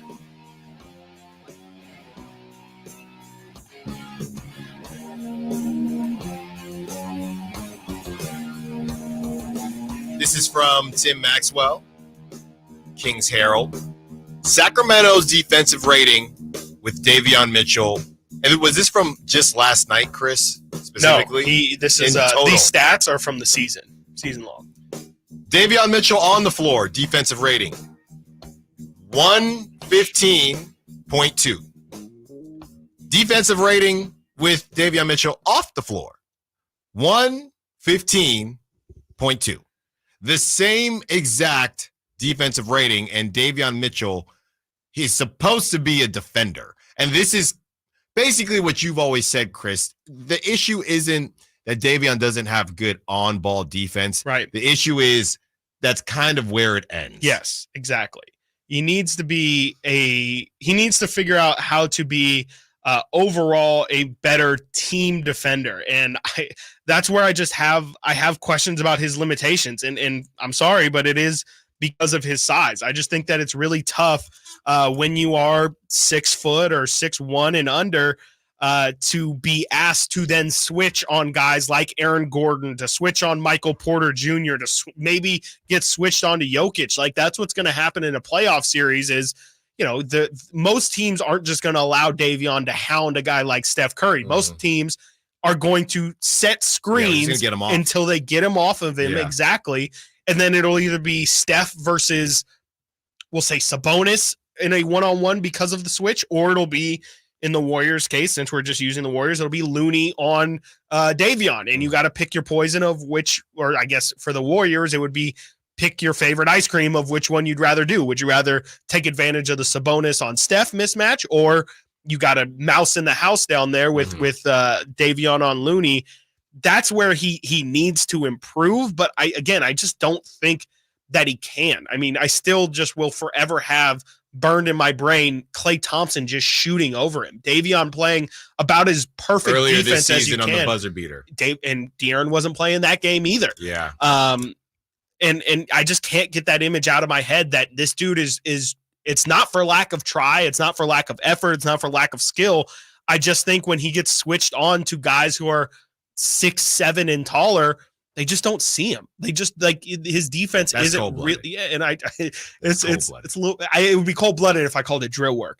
And that's kind of like that's what it looks like sometimes. And I think that's just kind of the problem when he also to Doug's point earlier, Davion's not really giving you what else. Yeah, like yes, Davion's providing the defense, but where's the offense as well? And I know we're talking specifically about his defensive numbers, but I think if his offense were a little bit more there, it would be more justifiable to play him more minutes as well. Yeah, the Kings, going back to the construction of the roster, the Kings have a bunch of one-sided players, right? You have a shooter, you have a defender, right? You don't have guys that are very dynamic, and this league is getting more and more dynamic every season. And the Western Conference has extremely dynamic players. And the Kings are working with, okay, we're trying to tell ourselves De'Aaron's getting to that two-way spot, right? That two-way realm, and Keegan's trying to get there too. Sabonis is kind of a one-way guy, unless you're counting rebounds as defense, which I don't think you really do. I only laugh because the team does. The team will say that, when they do the defensive player of the game chain, they'll say, oh, this guy had 10 defensive. I'm like, okay. So you don't have a lot of dynamic players that can do multiple things. I saw Stephen A, and you were first on this, Chris. I saw Stephen A shouting out Norman Powell. Oh, yeah. Right. Guys that can just fit in and do some different things. Real quick, last night, I don't know what the plan was here, but I'm talking about barbecuing and chicken.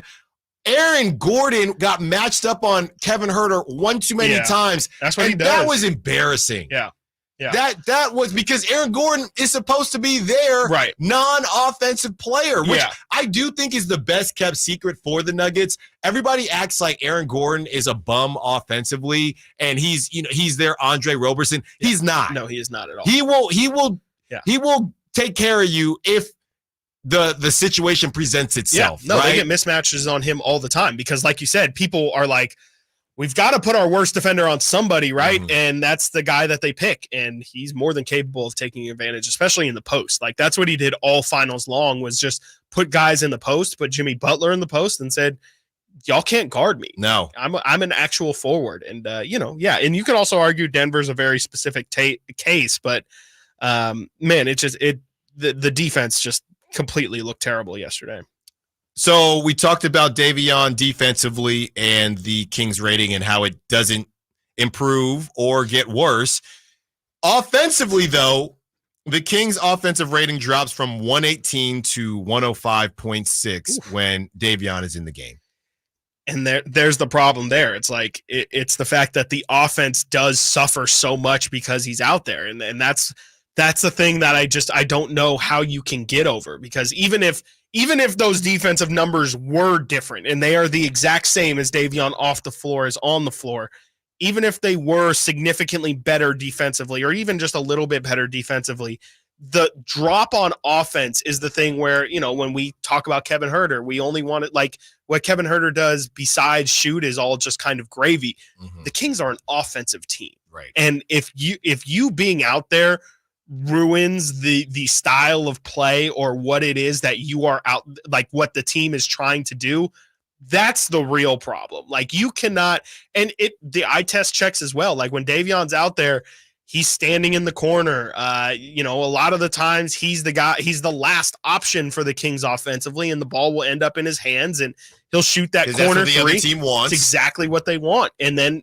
it's a percentage game at that point where Davion's like a 34% shooter. Maybe he's 35, 36 from the corner, but it just feels like at that point you're just kind of hoping that it goes in. And that's not really the place that you want to be at all when you guys were the best offense in the world last year. Were you surprised that Keon Ellis didn't get more minutes last night? I guess, right? Because you knew De'Aaron wasn't going to play, and it felt like Keon only checked in as like whoa, things are going bad. Like, let's do something different for the sake of doing something different. I was pretty surprised. I thought he would have gotten Davion's normal minutes, but it felt like, he was only inserted once things kind of started to snowball. And to that point, this is from the 916. Why can't Coach Brown seem to settle on a rotation? Is it coach's indecision, or is he not being given the pieces he needs by the front office? Something is clearly wrong somewhere. What gives, and what can be done this year to resolve it? This year? This is not Mike Brown's fault. I don't think the rotations are Mike Brown's fault. Like, where's the consistency been? Well, they're asking. They're not saying. No. They're saying he's looking. Yeah. He is looking, and he's not finding what he wants. Gotcha. Yeah, no, I mean, completely, because that's – I think that's part of the Alex Len JaVale thing is interesting, but the Chris Duarte not getting minutes or getting a ton of minutes, at least now it's not start or nothing. I think it has a lot to do with the fact that these dudes just haven't given him a reason to trust them. And I think that's the biggest word, I think, in general for this team is like, who does Mike Brown trust at the end of the day? Who, like, if there's 5 minutes to go in a gotta have it game, like, I just don't think you could probably pick three off guys the bench? just in general. Like, he obviously trusts Domas. He obviously trusts De'Aaron. Malik. I think he trusts Malik most nights. Keegan is like hit or miss. Like, he wants to trust HB.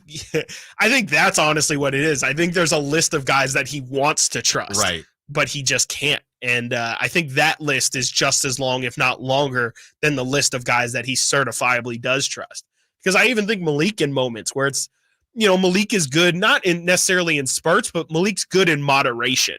And, on a night where De'Aaron's not playing, and if you need to rely on Malik a lot, I could see how when things go bad, Malik doesn't really contribute to helping things stop. I could see him kind of leaning into the chaos a bit and making things spiral. Yeah, he is another liability on defense. Yeah, not full blown, but he's not great defensively, to put it nicely. And yeah, some of that is, again, it's tough for us to completely go off-season mode here because they're not in the offseason. They still have an opportunity, but at the same time, we know that this team is getting pretty close to its ceiling as presently constructed. When we get back, the Clippers, are they starting to clipper? They blow a 21-point lead last night thanks to LeBron James, the king, who drops 34 points because Jay-Z was in the building, of course.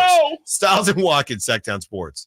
Our first year as the radio home of the San Francisco 49ers is one we will never forget. They're going to give it. No, it's a play action. Purdy going to roll left, throw for the end zone. Caught by George Kittle. He has the hat trick tonight, a career high. 3 touchdown catches for George. Touchdown, San Francisco. Congratulations to the 49ers on a terrific year. And thank you for so many wonderful memories. Carmichael Dave here for Jiffy Lube, your proud sponsor of the Drive of the Game. Listen to every Kings game for Gary Gerald's Drive of the Game call. Then listen to Jason and me the next morning for a chance to win a $100 Jiffy Lube certificate, courtesy of all the Jiffy Lube locations in the greater Sacramento area.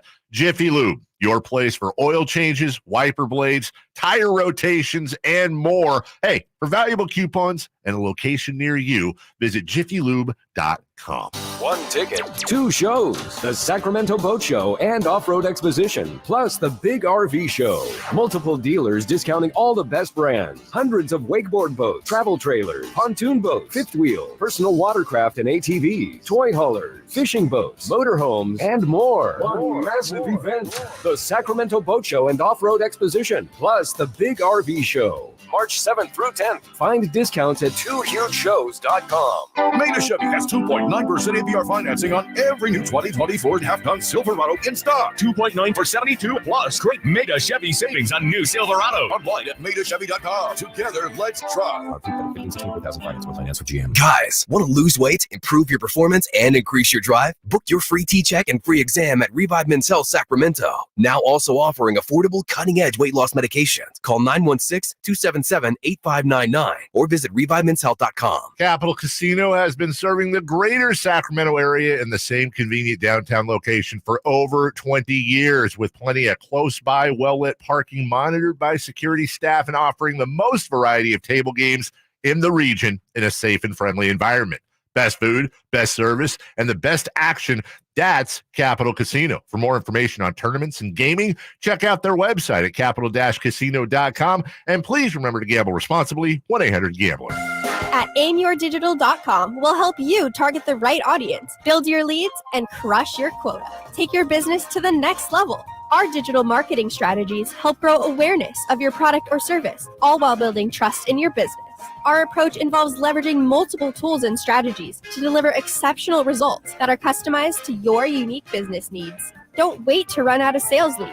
Keep your business growing. Get started with aimyourdigital.com today.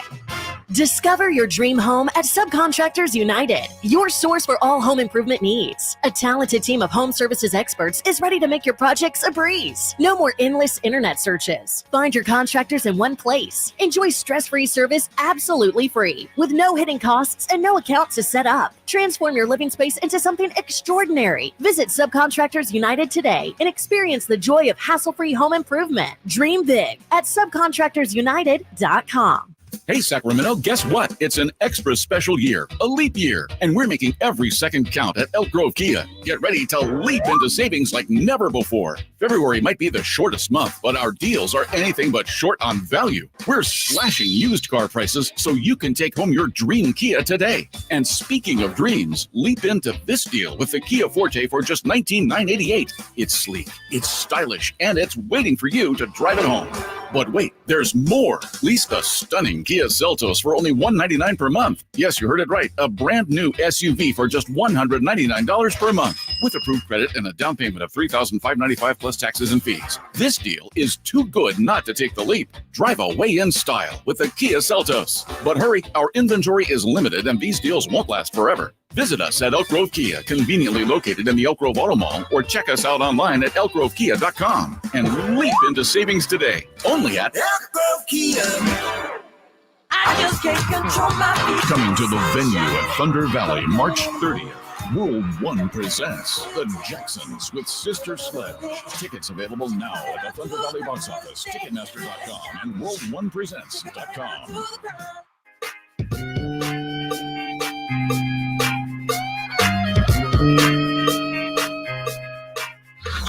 Sactown Sports. Check us out on YouTube. Search Sactown Sports and subscribe. From AC on the Sac Chat, we were discussing bowling a little bit earlier. Left-handed, or this is from, left-handed from Ryan Williams Art, actually. A lot of bowlers, it seems like, in the Sac Chat. Shout out, I like the Sac Chat even more now. Left-handed bowlers have an advantage. The oil pattern isn't worn out as quickly as a right-handed pattern since there are less lefties bowling. You can keep the same pattern longer as a lefty. Oh, that makes sense. Yeah, it's the same. It's the same as hitting in baseball when the right side of the dirt is all worn in. Right, I guess, yeah. And the left side is nice and pristine because there's not too many lefties. That's always just in my softball league, like I cannot stand when your feet, like there's two just massive divots where your feet go. And I'm like, and some dude, you're in the field and some dude's just digging in. Yeah. He really just digging in. Dude, you don't need to do all that. So thank you. I did not realize I had an advantage. There you go. And I will tell my wife that You still lost. But maybe you would have lost by less if I was right-handed. And you have a chance to win tickets to see the Jacksons and Sisters Sledge. That is March 30th, Thunder Valley Casino Resort at the venue. We will give away those tickets at 1 p.m. Nate will pick the number, 916-339-1140. That's at 1 p.m. You do not want to miss that as we continue to chat about the Kings and what they have coming up next. So the Clippers, Chris, they blew a 21-point lead. Sure did. And LeBron James, and I have all the games going. At that point, we had just started watching something else, and I figured I'll just look at the highlights. But LeBron James goes off for 34 points, 8 assists, and 6 rebounds. Kawhi had some things to say about the offense getting a bit stagnant. There was still no Paul George, but this is what is frustrating about the Kings, because if the Clippers are going to clipper, you could have an opportunity if you get your act together. Yeah, somebody might, or somebody will. I mean, if it's not going to be the Kings, someone could hop in that opportunity, because I'm looking at it here. Clippers are now in the kind of where the Kings were last year for a good portion of it, where, they're just by themselves. They're 2 games out from Denver, who is the next seed above them, and they're 3.5 away from Phoenix. So they're not really in immediate danger of being taken out. But at the same time, I mean, you have a bad week. Kawhi starts to miss some of those games with Paul George. Things could get dicey. And that's how, Monty McNair was on these airwaves a couple weeks ago telling Dave the Kings are, hopeful that they could eventually get up to that 4 seed.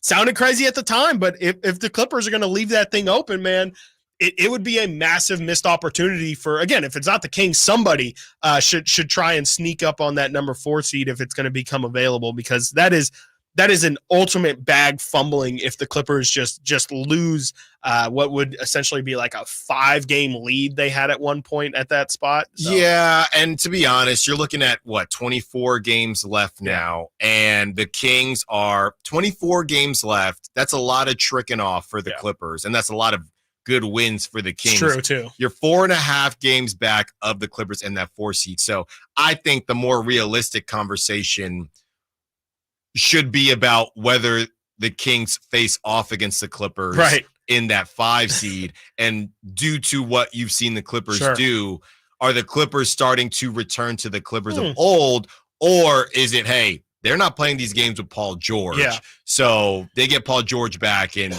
that's still a nightmare, because that's who, if the Kings are able to get that 5, let's get the 5 seed. Right. I mean, if you're choosing between, and that's the thing about the West, right? If you're choosing between the 5 seed and facing the Clippers and the 6 seed and facing the Nuggets, I think just earlier this week, I said you'd rather face the Nuggets, but the Nuggets are starting to turn it on now, and the Clippers are starting to turn it off. Yeah. And I think you would probably say, I'll take my chances against the Clippers, which both are nightmare scenarios, but that's just the state of the West right now. Yeah, I would probably opt for the Clippers just because they do kind of have it in their DNA a little bit to choke. And, I could see that being a situation too, where I think the Kings have earned the Nuggets respect, or at least their attention.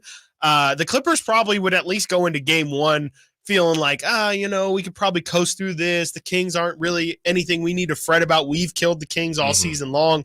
And I think at least the Kings would have maybe the art of surprise in their favor in that series. But, I think the Clippers are still a really tough matchup. But again, they do have it in their DNA to choke. And so it wouldn't surprise me if James Harden doesn't show up in a playoff series, if maybe Russ, doesn't click as well as it clicked in the regular season, because now he feels like he wants to put his stamp on the game. Or maybe it is as simple as Kawhi and Paul George aren't healthy at the end of the year, but it's definitely a lot less scary than it was a week ago.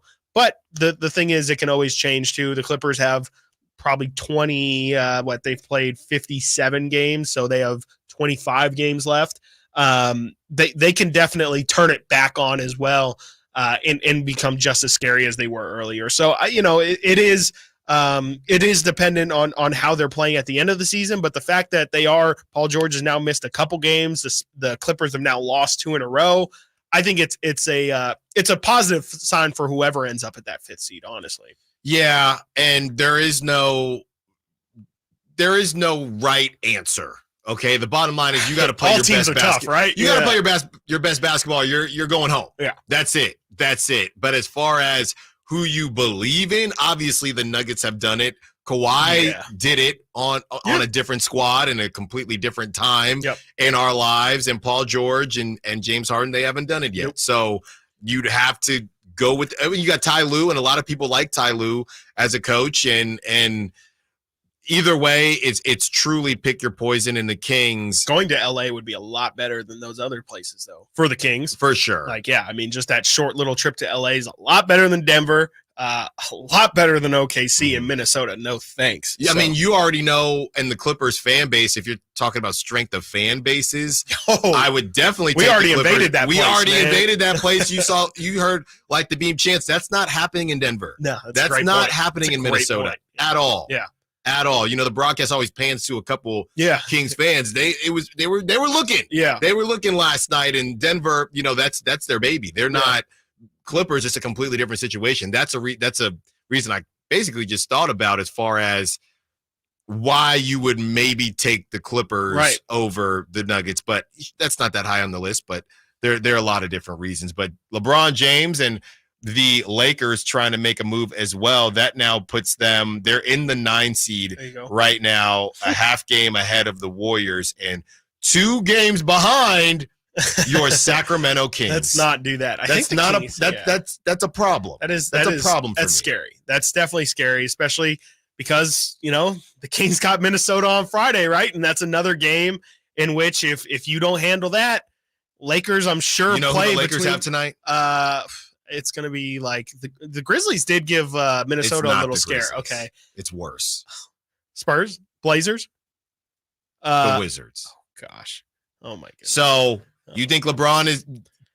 You'd have to actively try to lose that game. I think Braun could probably sit tonight, honestly, and they would still probably win. I mean, I'd still probably pick them as the favorites. I mean, that's gosh, I don't like to hear that.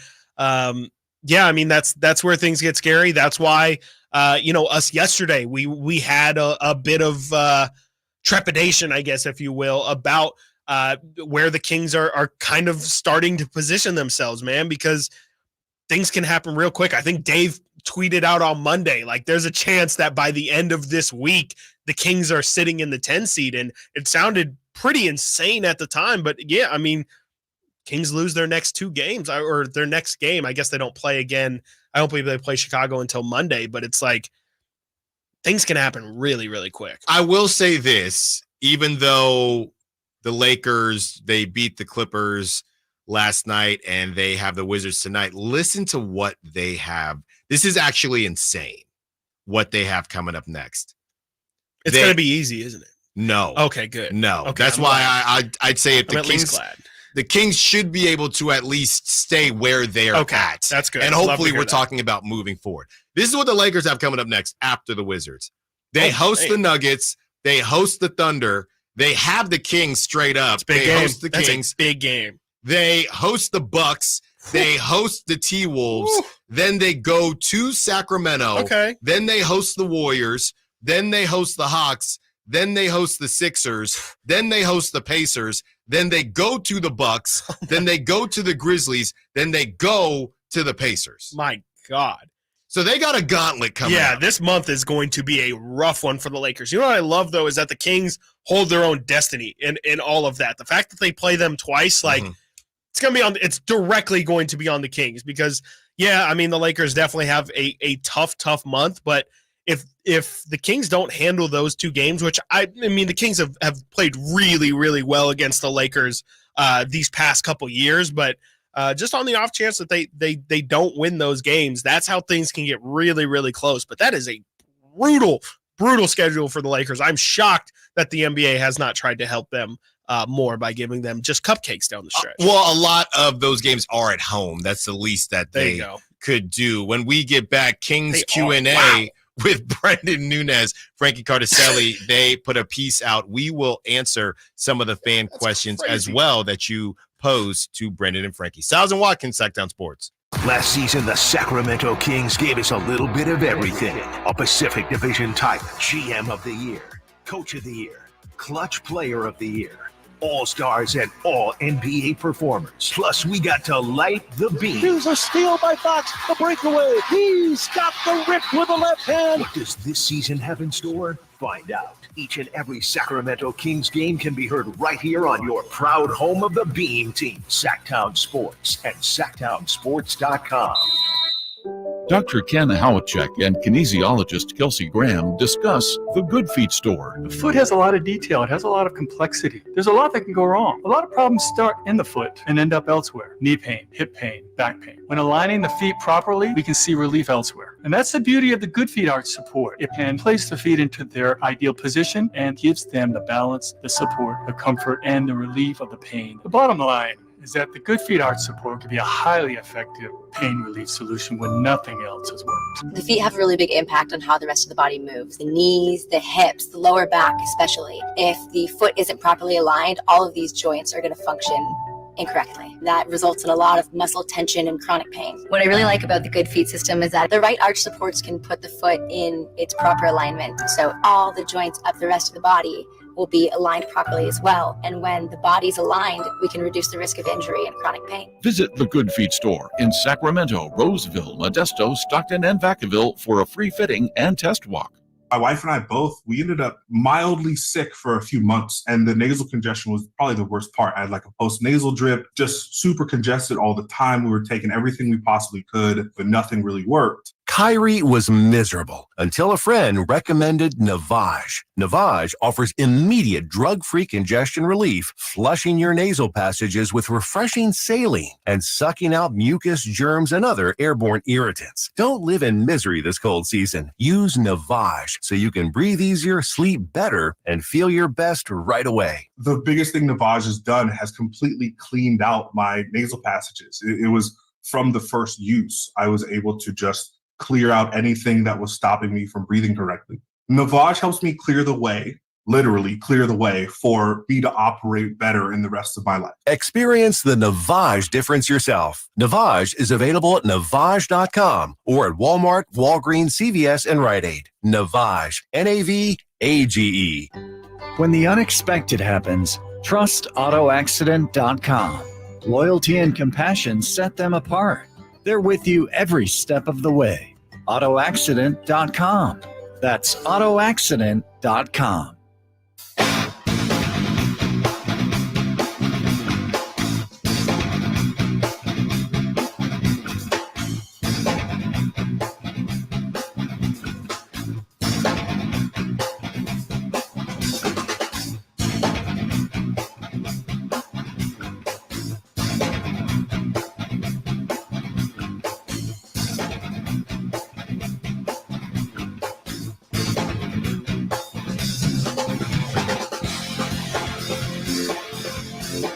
Sactown Sports. Call or text at 916-339-1140.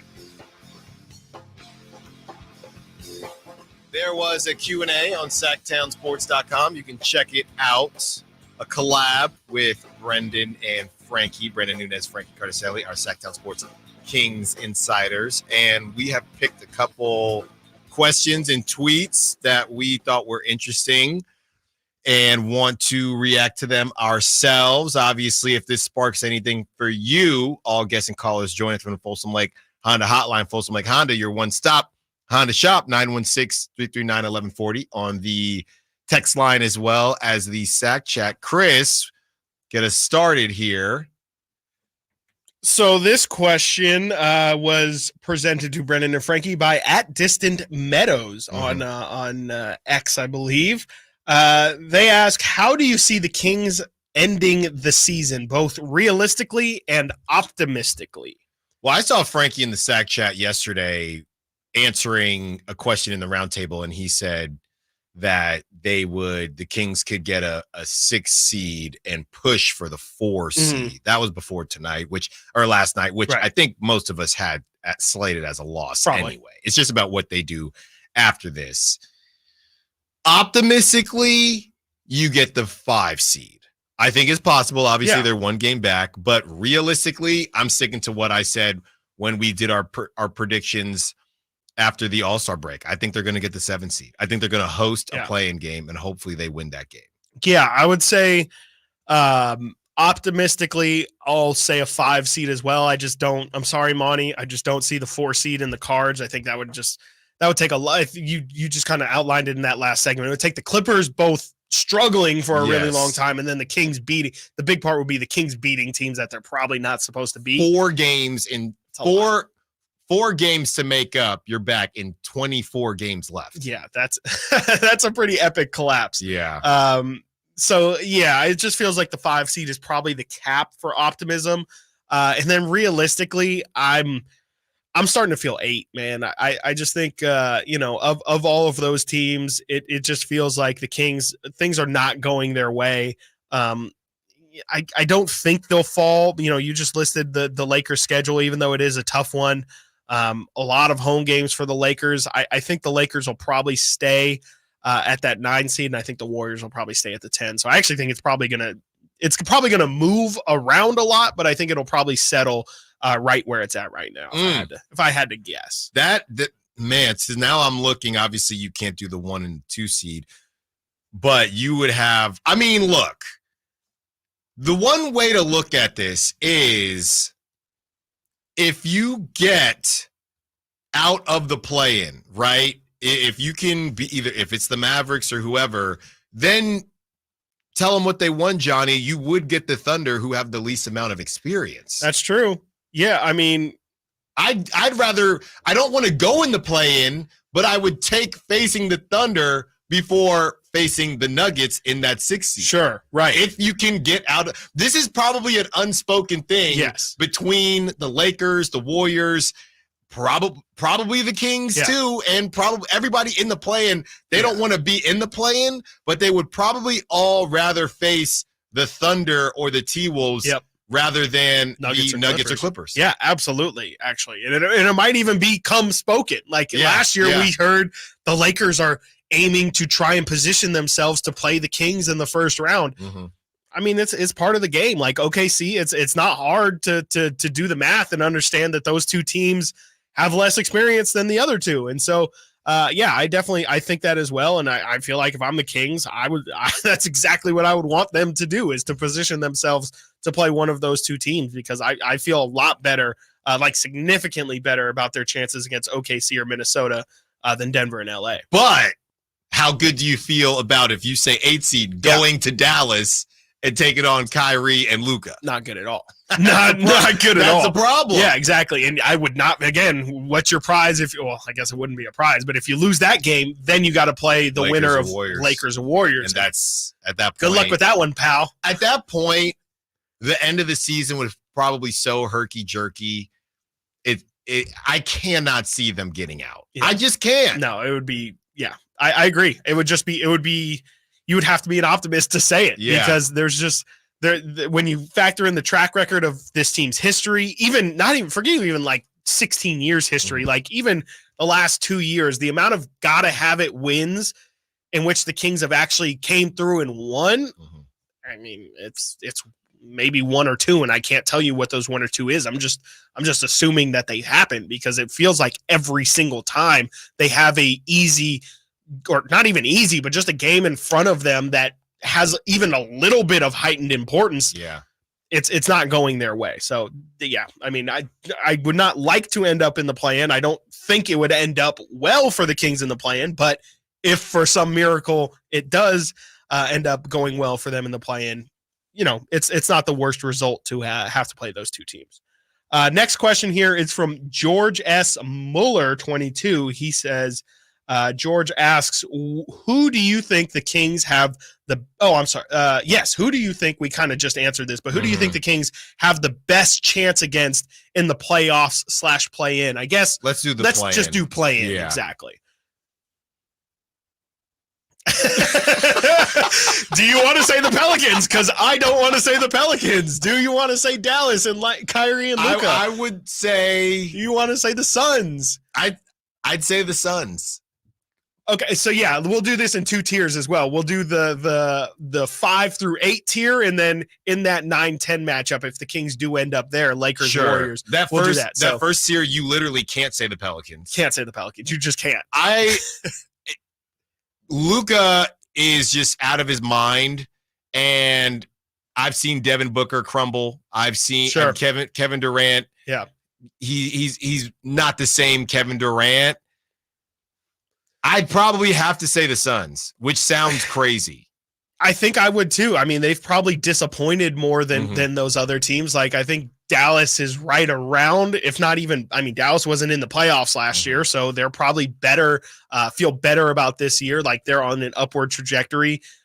Pelicans, we've seen that movie too many times. We already played them in a play-in type situation and got absolutely abused. Yeah. So, yeah, I mean, I think by default almost the answer is the Suns, who can't seem to stay healthy, and the Kings have killed the Suns. In every game they've played, they just have let go of the reins a little bit in a couple of them. So I think it does sound crazy, but I do think Phoenix is the matchup that you would probably eye for that first one. And of course, Phoenix right now is the 5 seed, so that's the least likely of all of them.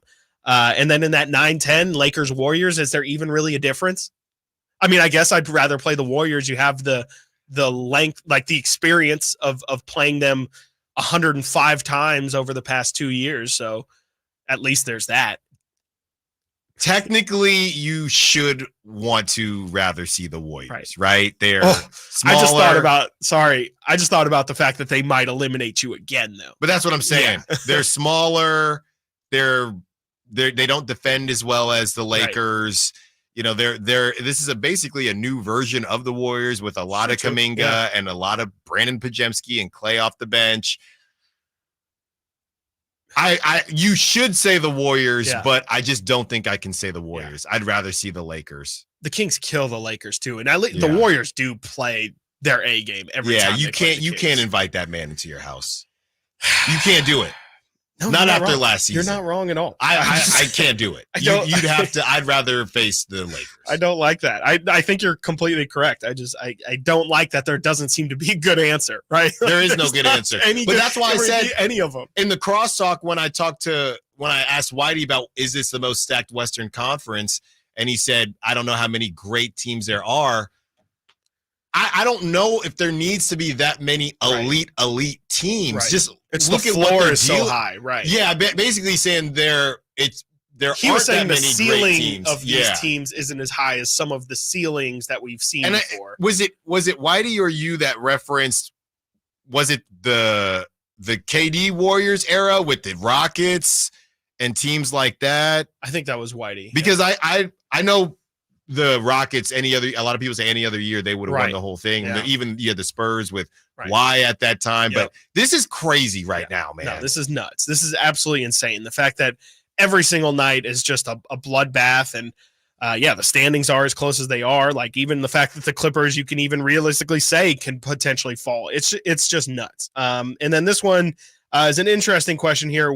This is from Pixelated Kaju, I believe is what it is. Okay. What are the biggest internal changes the team might make as we head into the stretch run? Rotations, minute adjustments, changes in preparation, etc.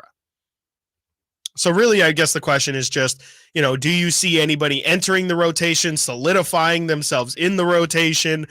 Do you maybe see, a guy like Kevin Huerter or HB losing minutes down the stretch? Those kind of things. And I guess we've kind of already gotten a bit of a preview before this question was actually probably initially presented. But is there anything the remainder of this season, maybe we'll just open it up to, is there anything the remainder of the season that you would like to see experimented more with? We will answer that when we get back. Also, we see you on the line, TC. We will chat with you when we return. Stiles and Watkins, Sactown Sports. Malik Monk plays here. Left, goes right, steps back, launches the three. Nothing but net. Oh, that was just filthy. Oh, my, that was sweet. Sactown Sports is your proud home of the Sacramento Kings. Around here at Wrangler, we are all excited for spring. The longer days, the warmer nights. When you've got your pick of shorts and jeans, either works. works just fine. Blue skies, open roads.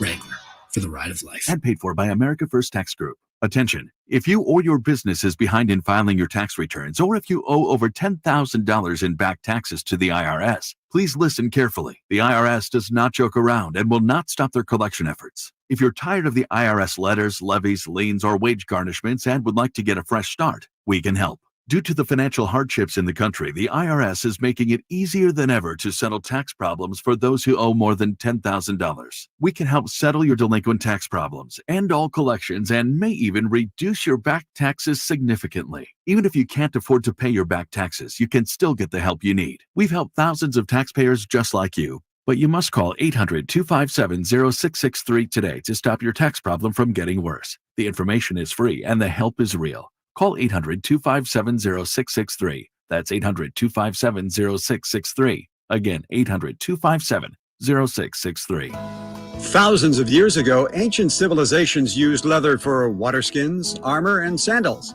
Hi, this is Franklin Rosa with a word about Naturewood Home Furnishings. Today, leather is one of nature's most luxurious products. The combination of leather with beautifully designed furniture creates an end product that adds luxury and sophistication to any room. During Naturewood Home Furnishings leather sale, you'll find their considerable selection of leather is flexible, breathable, natural, and maybe most important, comfortable. Whether you're a relaxed contemporary kind of person or you're more classic leather, Naturewood Home Furnishings has color choices and styles to fit your home. In fact, I doubt any store can beat Naturewood's selection. During Naturewood's leather sale, all leather furniture is on sale for a limited time. Sit. Enjoy the comfort of leather at Naturewood Home Furnishings, off Highway 50 at Hazel. Look for the water wheel. Discover your dream home at Subcontractors United, your source for all home improvement needs. A talented team of home services experts is ready to make your projects a breeze. No more endless internet searches. Find your contractors in one place. Enjoy stress-free service absolutely free, with no hidden costs and no account to set up. Transform your living space into something extraordinary. Visit Subcontractors United today and experience the joy of hassle-free home improvement. Dream big at subcontractorsunited.com. What's up? As always, we're talking to Chad Hoblet of Hoblet Dodge, Chrysler, Jeep, Ram in Woodland. Chad, what's happening for Chrysler's President's Day sale? It's the biggest savings we've had in years on new heavy-duty Ram trucks. Right now, you can save up to $17,000 off MSRP on new 2024 Ram 2500 Laramie Crew Cab 4x4s. And yes, I said 2024s. Plus, we have Northern California's largest selection of Ram trucks with over 500 available. So you're sure to find your new Ram truck waiting at the Hoblet Ram Truck Center. $17,000 off MSRP on the brand new 2024s is a big deal. How'd you pull that off? Hoblet is California's #1 Ram truck dealer and #3 in the nation, which means we have the best selection of the trucks you need at the best prices. No one has a better selection of heavy-duty Ram trucks west of the Mississippi. Plus, when you shop at Hoblet, you're not just a customer, you're family. Hoblet Dodge, the small-town dealer with big city savings and selection. Start your search at HobletDodge.com. Unbeatable prices, unbeatable selection. Nobody beats Hoblet, period. 17,000 total net savings after 11,379 factory rebates and 5621 dealer discounts. Rebates may include 1,000 case construction rebate. Must have purchased eligible case equipment to qualify and 500 first responder bonus cash. Must be current member of eligible first responder association. Private net savings. Simple VIN 221-743. I just can't control my feet. Coming to the venue at Thunder Valley, March 30th. World One presents The Jacksons. Don't miss The Jacksons with Sister Sledge and special guest The Tramps featuring Earl Young. Live on one stage, The Jacksons with Sister Sledge, March 30th at the venue at Thunder Valley. Tickets available now at the Thunder Valley box office, Ticketmaster.com, and World1Presents.com. From the Power Business Technology Toshiba Studios. KHTK-AM Sacramento, KYMX HD2 Sacramento. Sacramento's official home for the San Francisco 49ers. Touchdown! San Francisco! Sactown Sports.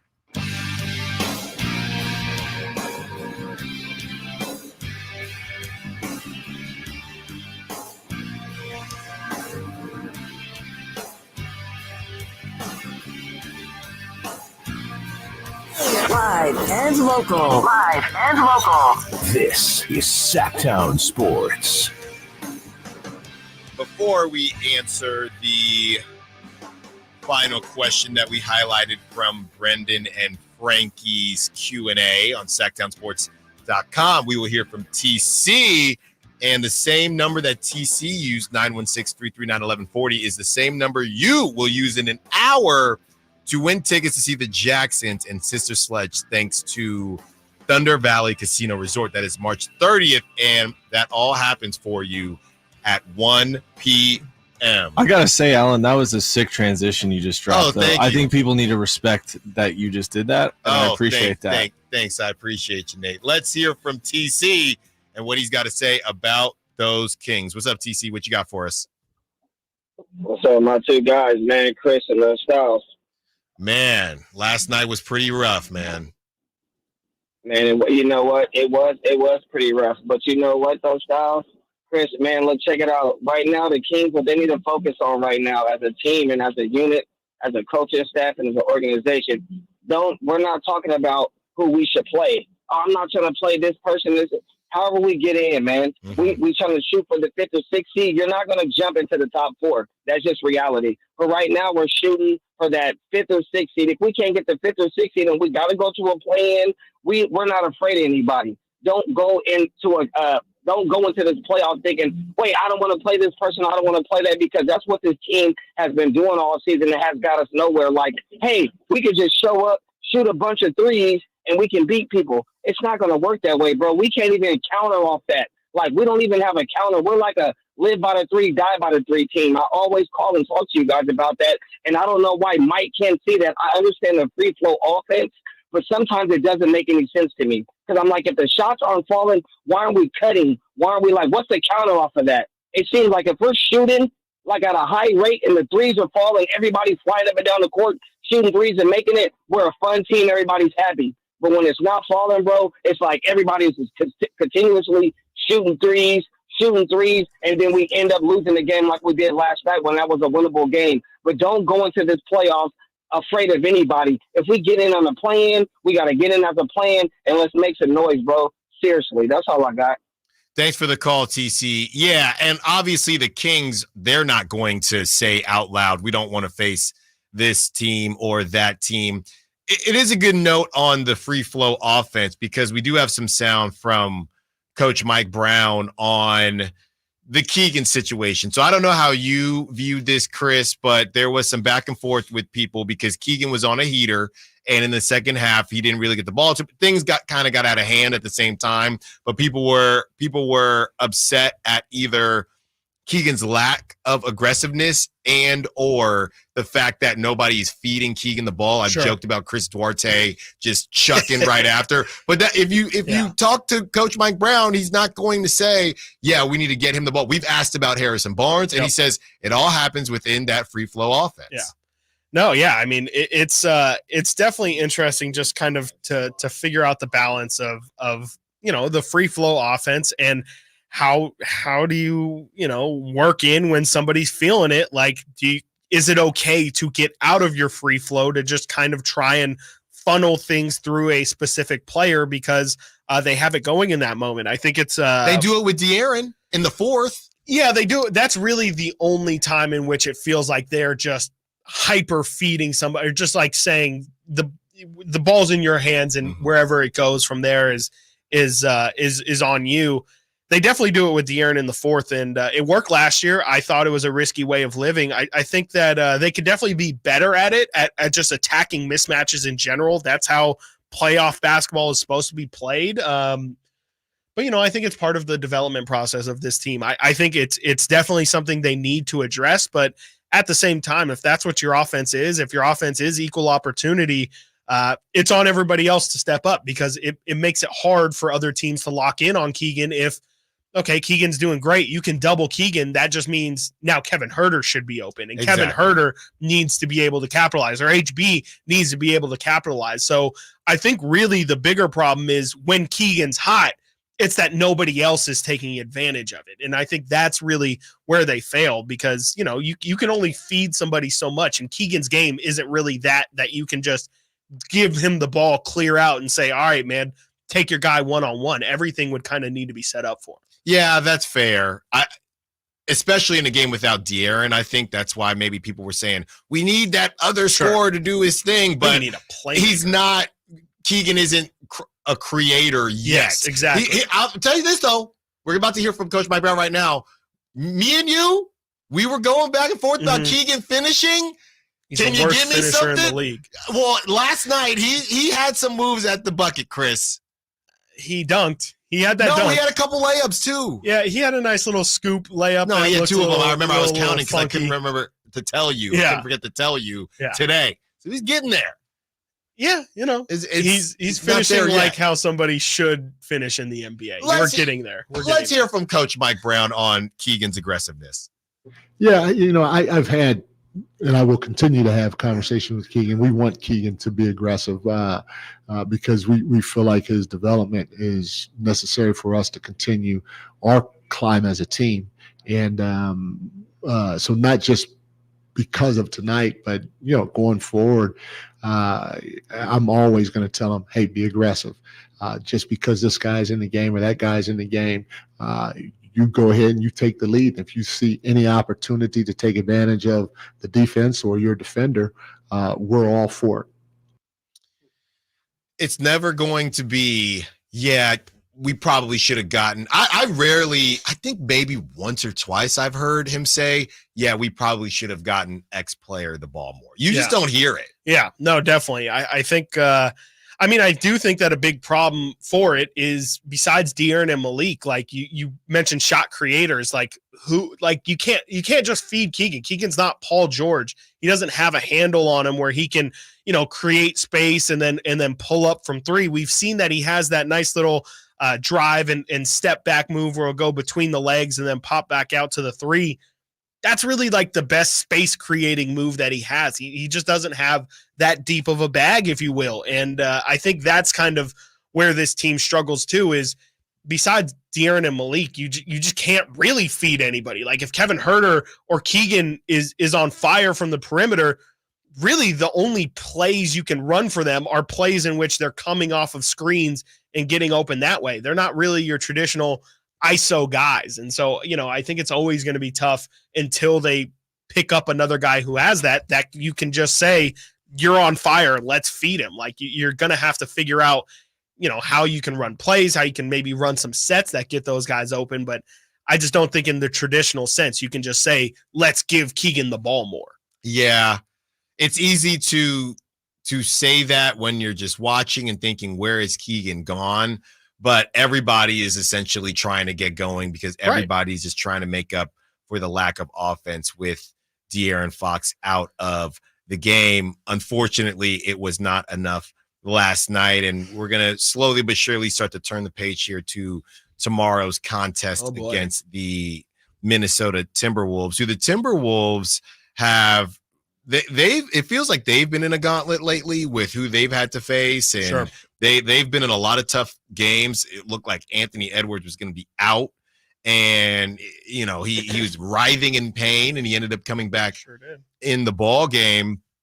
Who they have coming up? You have the Kings tomorrow, of course, and then after that, they host. Here we go again. They host the Clippers. It's just a round robin of all these teams, and then they play the Blazers, and then they go to Indiana. Man, can we check in on Indiana? Indiana's got a rough go. What's happening? They are in the 7th seed right now. Tyrese Halliburton on his 6th birthday today. They are the 6th seed, and they are dealing with some tough teams. After that, the Timberwolves head to Cleveland to take on the Cavs. Okay. Head to LA to take on the Lakers, and then head to LA.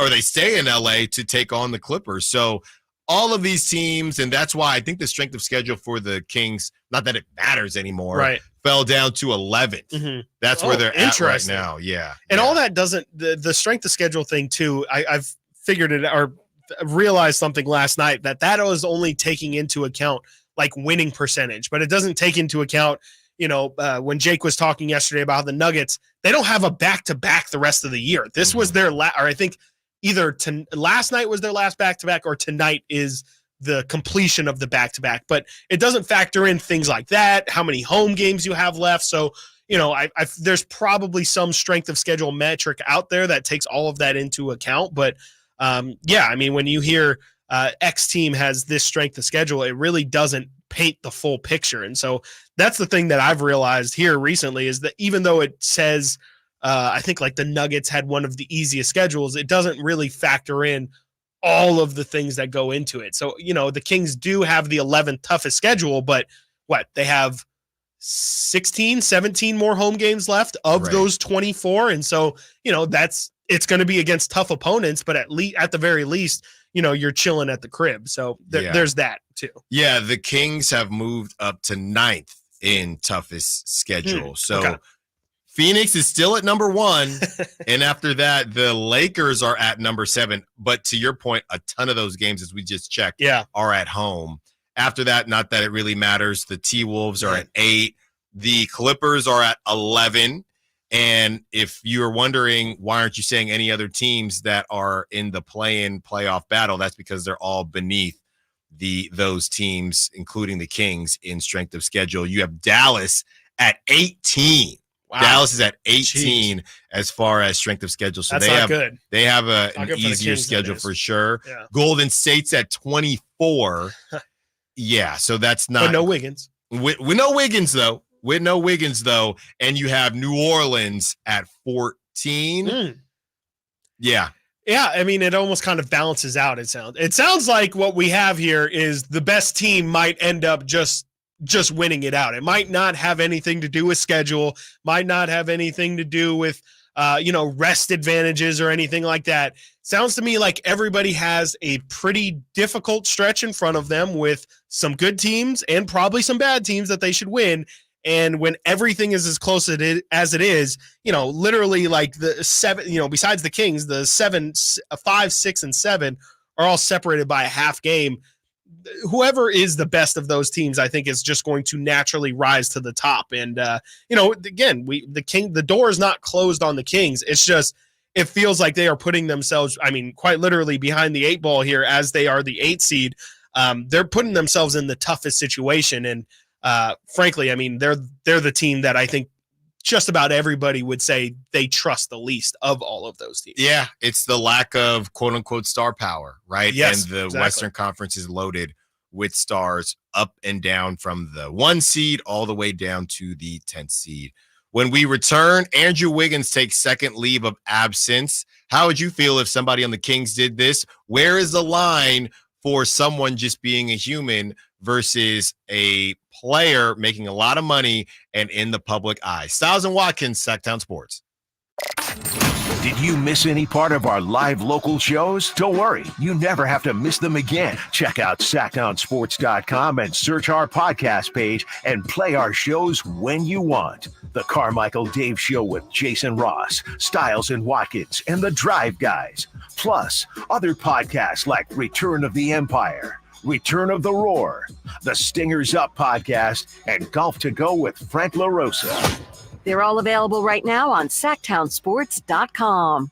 37,000, 25, 1. These are the 3 numbers to remember to get the visibility and control you need to make the right business decisions instantly. 37,000. That's the number of businesses which have upgraded to NetSuite by Oracle. NetSuite is the #1 cloud financial system, streamlining accounting, financial management, inventory, HR, and more. 25. NetSuite turns 25 this year. That's 25 years of helping businesses do more with less, close their books in days, not weeks, and drive down expenses. 1. Because your business is one of a kind, so you get a customized solution for all of your KPIs in one efficient system with one source of truth. Manage risk, get reliable forecasts, and improve margins. Everything you need to grow, all in one place. Right now, download NetSuite's popular KPI checklist designed to give you consistently excellent performance absolutely free at netsuite.com/company. That's netsuite.com/company to get your own KPI checklist. netsuite.com/company.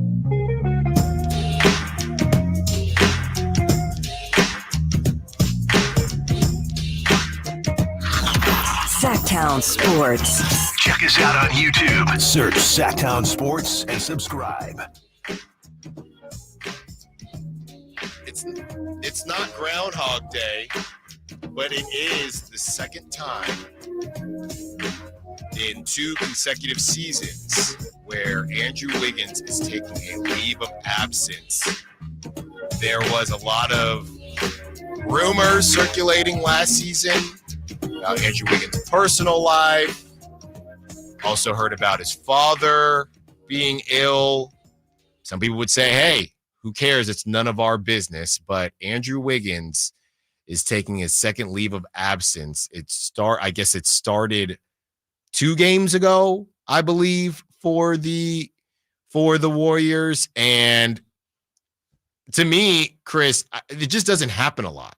It's just a unique situation. Can you think of any other situation where a player has stepped away for unknown reasons and then did it again? Definitely not twice, for sure. No, I mean, I can't think of any example like this. I mean, no, I mean, I'm even trying to think if, Antonio Brown comes to mind, but, I think that was obviously a whole different kind of situation. It's incredibly rare, especially, I mean, in basketball, it does not happen in the middle of the season or especially down the stretch run here in both seasons. Like last year, he missed this same stretch of games, presumably for a similar reason. So yeah, we don't know. It's weird. It's really, really weird. It's really strange. I think it's interesting to me that the Warriors both times have really just been unwavering in their support of him and him stepping away, which says like there's got to be a certain degree of seriousness to what's going on, because you would have to think that if this wasn't this big of that big of a deal, there would be some pushback and say, can you give us 10 game? Like, can you give us a time frame? Like, this is now both times has just been completely however much time you need. It could literally, I mean, last year, I don't think he played a game. I think his first game was the playoff series back. Something like that. Yeah. So he had missed like 40 games last year and just came back pretty willy-nilly and picked up like he never left. It's really, really weird. And that's why, I think until there's even like a shred of information, I just think people are going to speculate just like they did last year. And, we've referenced it, but things got pretty out there in terms of speculation last year. And that's what people are going to do. So I can't really blame the people or the fans for trying to figure out and coming to some wild conclusions. And I don't know. We still don't know if those conclusions are true or not. But man, I mean, the things that were being thrown out there made a lot of sense for somebody missing 40 games and having there be no question. I just don't know. I don't think it happened again. So I don't know what the situation actually is. Maybe it truly was his father's health last year. Maybe his father's health has since declined recently. But I think, we just don't know. But it's a strange situation for an organization in back-to-back years to essentially say, yeah, go ahead, take your time, leave of absence. I don't care that we're in the middle of a playoff hunt. I don't care that, right now the Warriors are the 10 seed and they're not really at risk at falling to 11, but at the same time, they're playing their best basketball right now. Not that Wiggins was a huge part of that, but they're playing their best basketball right now. I wouldn't want anything kind of thrown in the mix there. Yeah, and obviously we're not checking in on what they're doing every single day, but this was a guy who was starting to show some signs of life, just as well as the whole team, and he was a big part of that. Like we mentioned earlier, getting that new contract, which a lot of people thought was a steal because he had balled out so much in the finals, and there was rumblings about him being finals MVP, the way he locked up Jason Tatum, and people thought, wow, the Warriors have finally unlocked Andrew Wiggins. This is completely different than his play, but he dealt with injuries last season before the whole situation. So from what at first felt like a steal, now it seems like another bad contract for the Warriors. Let's hear from Steve Kerr, who's on the Warriors flagship station, kind of giving everybody the news. I just think that, we're in a position where, Wiggs is a private person. And so he's asked to keep it private, and we're going to honor that. So, it doesn't help for me to sit here and try to explain any of that. The bottom line is, we respect Wiggs. We need him, and we fully expect him back, but we just don't know what that will be. Do we think that the Warriors know what it is? Because that's almost sounding like we respect Wiggins' privacy. we don't need to know. We just last season, I think they knew.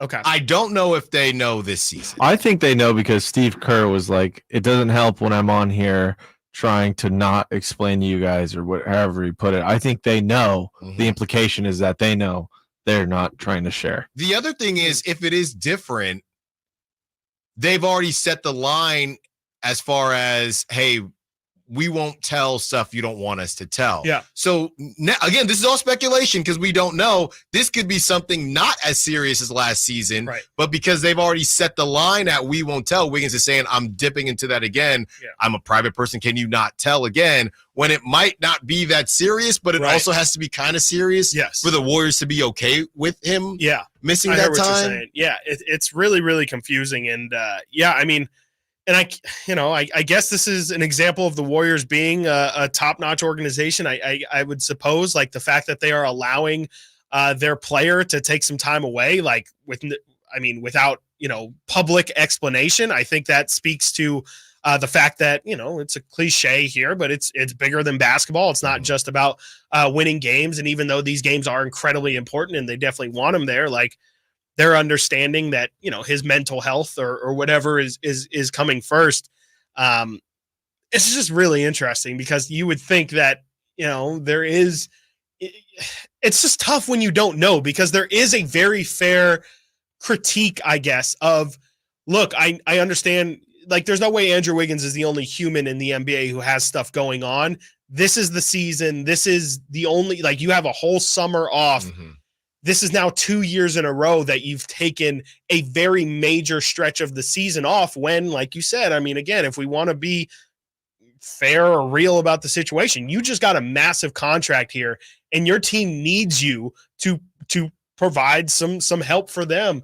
I think it's a fair question. It's just tough because of us not knowing exactly the specifics of the situation. You don't want to sound insensitive, but I think it is fair to say, like, what is so bad that this cannot wait until the end of the season? And I feel terrible asking that, but I think it has to be asked. Yeah, and I'm not even taking it to the fans' perspective, just from an organization perspective. We paid you this money, and this is the second year now. They would have preferred, this is money time. Yeah. They would have preferred, not that you're picking when this stuff happens. Do it at the beginning. Whatever is happening, you want to miss time at the beginning, cool. This is when we need you. Yeah.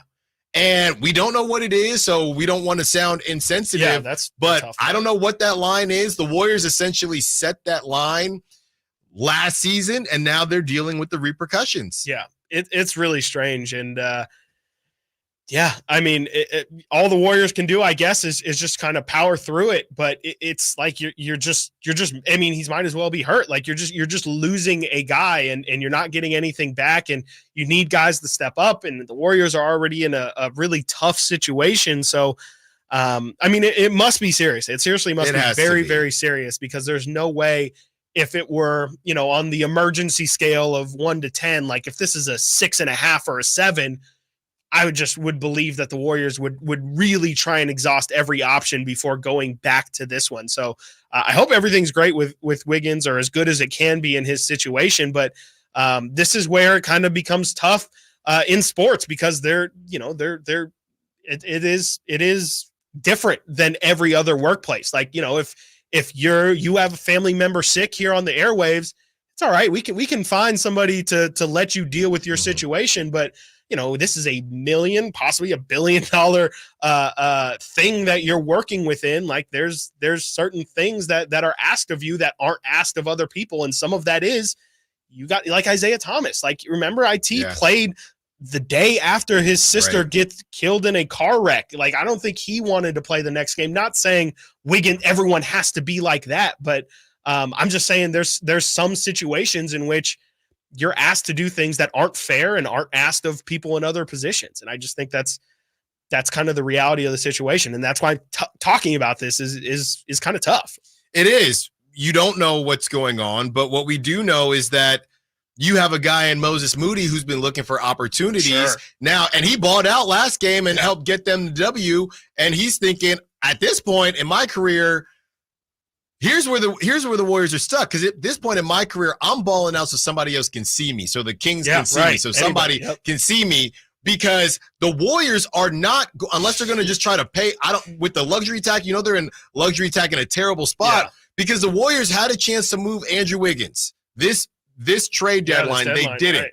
Nobody's going to touch that contract now. That's a great point. Nobody. Right. So you're stuck with Andrew Wiggins and Moses Moody and something already came out towards the end of last season. He's going to say, I need to play. Yes. And respectfully to the Andrew Wiggins situation, I only get called on when Andrew Wiggins isn't able to go. And now it's costing me money because it's costing me my development. Yep. It's costing me my pockets, right? As far as the amount of money I can make and what other teams are seeing of me. So now the Warriors are a bit stuck. Yep. And that's what happens. You want to do the right thing. And sometimes it works out for you. Sometimes it doesn't. When we get back, we switch over to some football talk. Zach Wilson, would he, should he go to the Niners? We also have some clips and some highlights from Mike Silver's article as far as the Niners and what they may or may not do in the offseason. Stiles and Watkins, Sactown Sports. Keep it here to Sactown Sports for the Sacramento Kings push toward the postseason. Get analysis from our local shows, breakdowns from our Kings insiders, and all the thrilling moments from the G-Man. Fox now on the left angle, gets to 2-point range, lobs it out to Herter, wide open. 3 to seal the deal. He's got the triple, and Fox has a career-high 16th assist. Sactown Sports is your proud home of the Sacramento Kings. Dr. Ken Howachek and kinesiologist Kelsey Graham discuss the Good Feet store. The foot has a lot of detail. It has a lot of complexity. There's a lot that can go wrong. A lot of problems start in the foot and end up elsewhere. Knee pain, hip pain, back pain. When aligning the feet properly, we can see relief elsewhere. And that's the beauty of the Good Feet arch support. It can place the feet into their ideal position and gives them the balance, the support, the comfort, and the relief of the pain. The bottom line is that the Good Feet arch support can be a highly effective pain relief solution when nothing else has worked. The feet have a really big impact on how the rest of the body moves. The knees, the hips, the lower back especially. If the foot isn't properly aligned, all of these joints are going to function incorrectly. That results in a lot of muscle tension and chronic pain. What I really like about the Good Feet system is that the right arch supports can put the foot in its proper alignment. So all the joints up the rest of the body will be aligned properly as well. And when the body's aligned, we can reduce the risk of injury and chronic pain. Visit the Good Feet store in Sacramento, Roseville, Modesto, Stockton, and Vacaville for a free fitting and test walk. When accidents turn life upside down, AutoAccident.com is in your corner. Compassionate advice, loyal support, and the courage to fight for you. AutoAccident.com. That's AutoAccident.com. Meda Chevy has 2.9% APR financing on every new 2024 half-ton Silverado in stock. 2.9 for 72 plus great Meda Chevy savings on new Silverado. Online at MedaChevy.com. Together, let's try. Finance for GM. 1 ticket, 2 shows, the Sacramento Boat Show and Off-Road Exposition, plus the Big RV Show. Multiple dealers discounting all the best brands. Hundreds of wakeboard boats, travel trailers, pontoon boats, fifth wheel, personal watercraft and ATVs, toy haulers, fishing boats, motorhomes, and more. One massive event. The Sacramento Boat Show and Off-Road Exposition, plus the Big RV Show. March 7th through 10th. Find discounts at 2hugeshows.com. Guys, want to lose weight, improve your performance, and increase your drive? Revive Men's Health can help you make it happen with our new cutting-edge weight loss medications like your favorite athletes and celebrities use. They're affordable and available now. And since your testosterone level has a direct impact on your weight and fitness, get a free T-check and free exam. Book your appointment today at Revive Sacramento. We know we can help you. Call 916-277-8599. That's 916-277-8599. Or visit ReviveMen'sHealth.com. Country in the Park is back May 17th and 18th at Cal Expo with Brantley Gilbert, Dustin Lynch, Jay Cohen, Walker Hayes, and more. Tickets start at just $46. Country in the Park May 17th and 18th at Cal Expo. For more information, visit CITPFest.com. Brought to you by Coors Light, Garner Roofing, and Roseville Kitchen and Bath.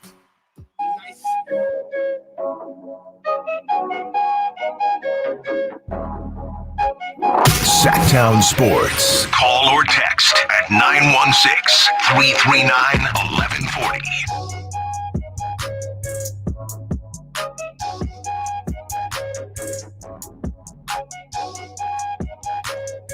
From the 916, The legal system differentiates between a public figure and a private individual. Wiggs is by all definitions a public figure and should not expect the same level of privacy as a private individual. We don't need the gory details, of course, but some explanation is fair for the fans and public to expect. That's interesting, and obviously we can't fact check this live right now, but I'll take your word for it, 916, because what is that level? What is that level? Not to say, is it a Wikipedia? Is that the level? Am I a public figure? Are you a public figure? What is that level? I mean, I would definitely say an NBA player is a public figure. Is there something in their contract that, hey, now this person, where is that line? Especially now at YouTube. Sure. Or a streamer. Sure. That's a public figure. I would say so. Is it just expectations if you have a fan base? Is that what it is?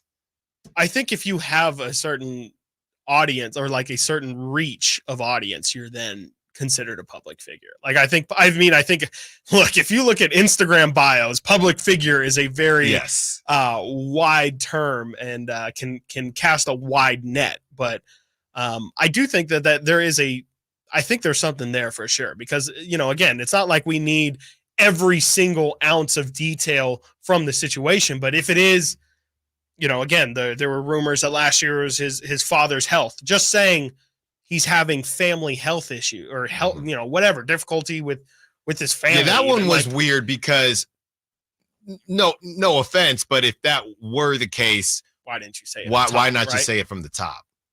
Because he's a private guy. He's a really private person. I don't know. I really don't have a good answer, because to me, Dave's out here sharing his public health information, and true. So I think it's just some people are more some people accept their stuff being out there more so than others, and I guess Wiggins is just a hyper private person. But I personally, just to the fan base, I think. And it gets a little, I don't think athletes would love it, but I do think it's the reality of the situation. Like, you don't make your money without the fans buying jerseys, buying tickets to the game. You're not a public figure if it's not for them. And so, I do think fans are entitled to a little bit of information, like just completely going, locking everything down and acting like you guys are the Pentagon that's a bit much for me. And, again, I think Wiggins deserves some privacy, but just letting the people who support the team and allow him to do what he loves to do, I think there is maybe it's a respect or something. I think that there's something there that fans are entitled to something there. And to be honest with you, we don't completely know what it was last season, but you could also make the argument that it has affected Andrew Wiggins going into this season, because he was not good, right? He was not good to start this season. He got benched, and he got unbenched, and he got benched again, and he got injured, and now he's got this thing going on. So literally, as soon as he signed that contract, he started destroying the value of himself as a player and whatever that contract was viewed as, because the guy that they thought they were getting, they're not getting him, and sometimes they're not getting anyone because he's not playing. No, and I thought you brought up a great point. It didn't even cross my mind, but you're right. Like, no one's going to want to touch that contract. No. Like, they had an opportunity to move on from him at the deadline, and how could you, like, it's almost like Ben Simmons, where it's like, how do you value somebody that, realistically, it's not out of the question to ask the Warriors, okay, if I'm trading for Andrew Wiggins, how do I know he's not going to ask us to do the same thing? Is that settled? I don't want to be as compliant as you are. Like, you're totally allowing him to sit because whatever the reason is, you view it as a justifiable reason. Well, if I'm the Dallas Mavericks and I only have till 2026 to make Luka happy and I'm trading for Wiggins, I can't afford Andrew Wiggins. I don't care what's going on. Like, that's how the Mavericks are going to view that situation. So maybe it already happened though. Might have. Maybe that's why nothing got done. And I'm telling you right now, we had that conversation, and I think if I remember correctly, I was on this side too, because we thought it had been resolved. Andrew Wiggins could be in Sacramento right now. He could have been, yeah. He could have been in Sacramento right now. Yeah, maybe if HB didn't have the week he had there, the revenge tour. Yeah. Literally, everybody said he's younger, better contract. Warrior fans were starting to convince themselves HB might be a good fit. Because you go HB and somebody else with, Davion, whoever, and now you have Andrew Wiggins, and this could have happened. Yeah. Right now, too. Imagine right now. De'Aaron injured, and Andrew Wiggins not playing either. And I'm sorry, I couldn't imagine Kings fans just being okay with no reason out there. Like, I think the original question you asked was, if this was different teams or if this was your team, how would you feel?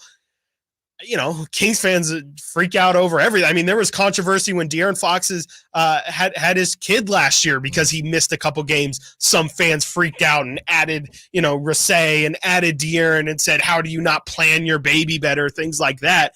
Well, that's insane. It was insane. It was absolutely insane. And I say that to say, I guarantee those same people, which I'm sure there's a portion of Warrior fans as well, but I think it would be very loud people, Kings fans, wondering, hold on, wait. We just traded for this guy, and this is the most important stretch of the season, and he's just sitting out, and we're all just supposed to say, okay, yeah, cool, I get it. Like, that's, I think there will be some people who are okay with that, but I think rightfully so, there will be a lot of people who say that doesn't quite make sense to me. I would not be surprised if, these teams do their homework. I would not be surprised if some of these teams, if it's the same thing, because we don't know, I would not be surprised if teams asked about, hey, what was that last season? Is it resolved? Is it the same And thing? when they did not get the answer they were hoping for, talk stalled. Yeah. Because this was around the time, if I'm not mistaken, Wiggins was not starting, right? And that's why they were thinking to move him. We're sitting here thinking that, the Warriors decided they didn't want to move Wiggins. Maybe it was teams saying, I didn't like what I heard back from the Warriors. Yeah. We can't touch it. Yeah. And all those teams are thinking they're lucky stars right now. And the teams know, too. They have to know. Like, I mean, NBA circles, they talk. And they know something. It does not reach the public, but, internally, people have a weird way of finding things out. I mean, we hear about things that, aren't even very big in the grand scheme of things. And so I guarantee if you're involved in an organization, you probably know what's going on. And it definitely would not surprise me if some teams heard back and pretty much were like, I'm not touching that. I think it's a really interesting situation that the Warriors are found themselves in because, I mean, in a way, it sounds like they tried to get away from Jordan Poole, being locked into those years of Jordan Poole, and kind of seems like to me, Andrew Wiggins averaging 12 points a game this season, they might be stuck with Wiggins too for the duration of his contract. Well, I don't know how if they would ever get to the point of cutting or anything like that. So right now he signed a 4-year deal, and right now he is making $24.3 million, and he has a player option in 2026, 2027. So they're stuck. They're stuck for the next 3 years. Then he has a player option, and it goes up to $30 million in 2027 And then Breaking after news, that, Andrew Wiggins is opting in to that player option. I would imagine he opts into that. And then after that, he would become an unrestricted free agent at the age of 32. My goodness. So he's not going anywhere. Yeah, he's not going anywhere. That sounds like a post-Steph even.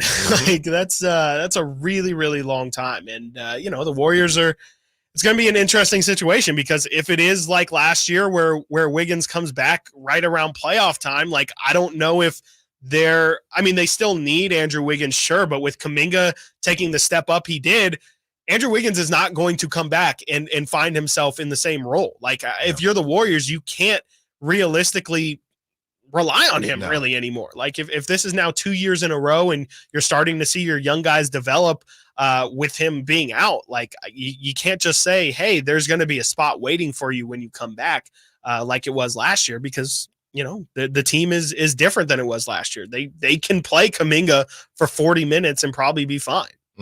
Coming up next, Niners talk. You want Zach Wilson to back up Brock Purdy? Also, The Athletic says that's probably not happening. And we discuss the combine, what to look out for out there in Indy. Stiles and Watkins, Sactown Sports. On the move? Got somewhere to be? Take Sacramento Kings basketball with you. The Sactown Sports app will let you stay connected to your passion. Never miss a moment of Sacramento Kings basketball with the Sactown Sports app. Power Business Technology is proud to be 100% independent, locally owned, and managed Toshiba copier dealer. Local ownership cuts out the red tape, allowing ourselves to never be too busy to personally answer the call when our clients need us. Recognized for excellence in service execution, training, and customer service, we're proud to be named a 2022 Toshiba ProMasters Elite Dealer. Contact us today for all of your business printing needs at 844-POWER-BZ. That's 844-769-3729, or visit us at powercopiers.com. Did you miss any part of our live local shows? Don't worry, you never have to miss them again. Check out SactownSports.com and search our podcast page and play our shows when you want. The Carmichael Dave Show with Jason Ross, Stiles and Watkins, and the Drive Guys. Plus, other podcasts like Return of the Empire, Return of the Roar, the Stingers Up podcast, and Golf to Go with Frank LaRosa. They're all available right now on SactownSports.com. Welcome to the President's Day sale, happening now at Northern California's #1 Honda dealer, Stockton Honda. Celebrate with us and get huge savings on our giant selection. Whether you're shopping new or pre-owned, Stockton Honda has the selection and savings. Plus, get top dollar for your trade. Anytime, anywhere, it's all here. StocktonHonda.com. #1 claims based on 2023 total new and Honda certified pre-owned vehicle car sales from American Honda Motor Company. Sold on report. For John's 60th birthday, his family planned to drive down Old Route 66. But the trip took a detour when his wife got sick with RSV. It's a highly contagious virus that can lead to breathing problems and hospitalizations. This year, we don't want to cancel our plans. We're protecting ourselves with Pfizer's RSV vaccine, Abrysvo, respiratory syncytial virus vaccine. Abrysvo, a vaccine to prevent lower respiratory disease from RSV in people 60 years and older. It's not for everyone and may not protect all who receive it. Don't get Abrysvo if you've had an allergic reaction to its ingredients. A weakened immune system may decrease your response. Most common side effects are tiredness, headache, injection site pain, and muscle pain. For full prescribing information, please call 1-844-989-7284 or visit abrysvo.com. So don't wait. Ask your pharmacist or doctor about Pfizer's RSV vaccine, Abrysvo, because every breath matters. Our first year as the radio home of the San Francisco 49ers is one we will never forget. And Logan Ryan picks him up. Looks like they're playing man. LaPorta's over there as well. It's 5 out. It's empty on 4th down. Goff back. Not going to get out to his right. Been chased. Throws, and it is incomplete. The 49ers take over on 4th down. Again! Congratulations to the 49ers on a terrific year. And thank you for so many wonderful memories. Capital Casino has been serving the greater Sacramento area in the same convenient downtown location for over 20 years, with plenty of close-by, well-lit parking monitored by security staff and offering the most variety of table games in the region in a safe and friendly environment. Best food, best service, and the best action. That's Capital Casino. For more information on tournaments and gaming, check out their website at capital-casino.com. And please remember to gamble responsibly. 1-800-GAMBLER. Get your retirement savings to play ball with your retirement plan. Call Cap Trust today at 916-924-7527 or log on to captrust.com.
Trey Lance was shipped off.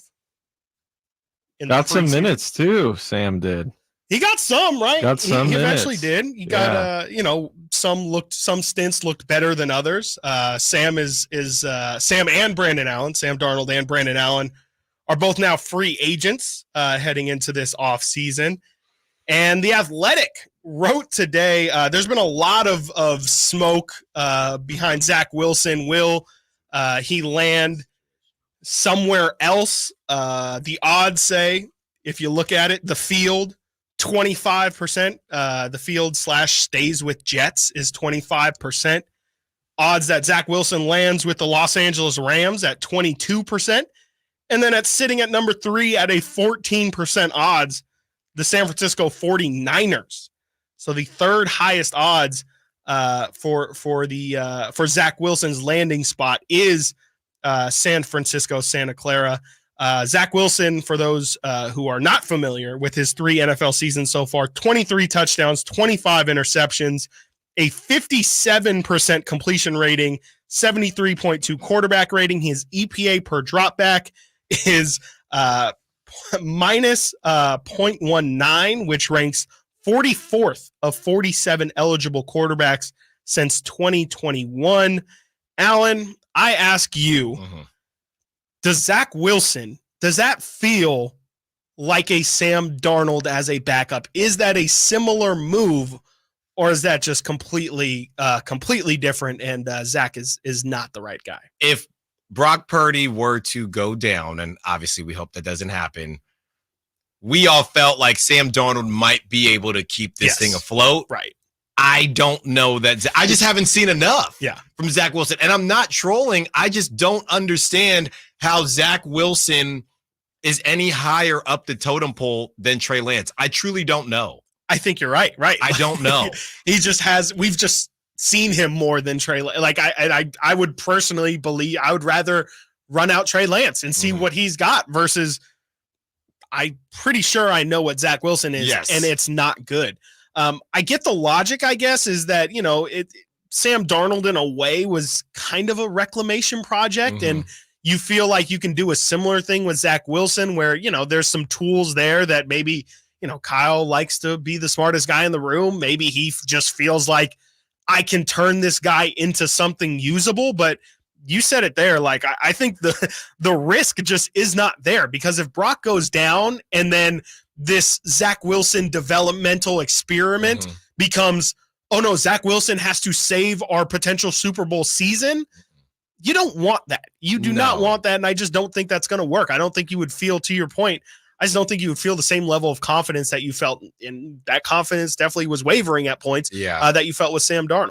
If you look around the NFL to other franchise QBs, normally the situation is they have a veteran behind them that everybody basically knows who they are, and it really just goes on the scale, right? So if there is a guy that is the dude, the guy behind you is normally a veteran that there's never going to be a competition. He's just there. McCown. Literally Josh McCown. Then you have the level of, hey, we don't know how much longer this guy is going to be a dude, so let's get somebody waiting in the wings a little bit. That's your Viking situation. Yep, very much so. And then, Kirk goes out. What's up with what did he tear his ACL? Kirk? No. Oh, I was like, Kirk was Achilles. No, Achilles. He was with the SEC and he hurt himself. I really liked him. Are you talking about a Vikings quarterback? Yeah, the backup. Sorry. Excuse me. He's in. I'm getting my North teams mixed up. He's in Detroit. Oh, Teddy. No, not Teddy. No, he's young, but he's injured. Oh, our boy Hendon Hooker. There you go. Yes, that's a situation with Jared Goff, to where we like Jared Goff, but in case, let's get a younger dude. Right, Aiden O'Connell. Aiden O'Connell, somebody like that. Where Brock is right now, he doesn't need, if he's your dude, and every time the Niners open their mouth, they want to tell us that he's their dude. That is not a situation for Zach Wilson. Yeah. That's a situation for Taylor Heineke.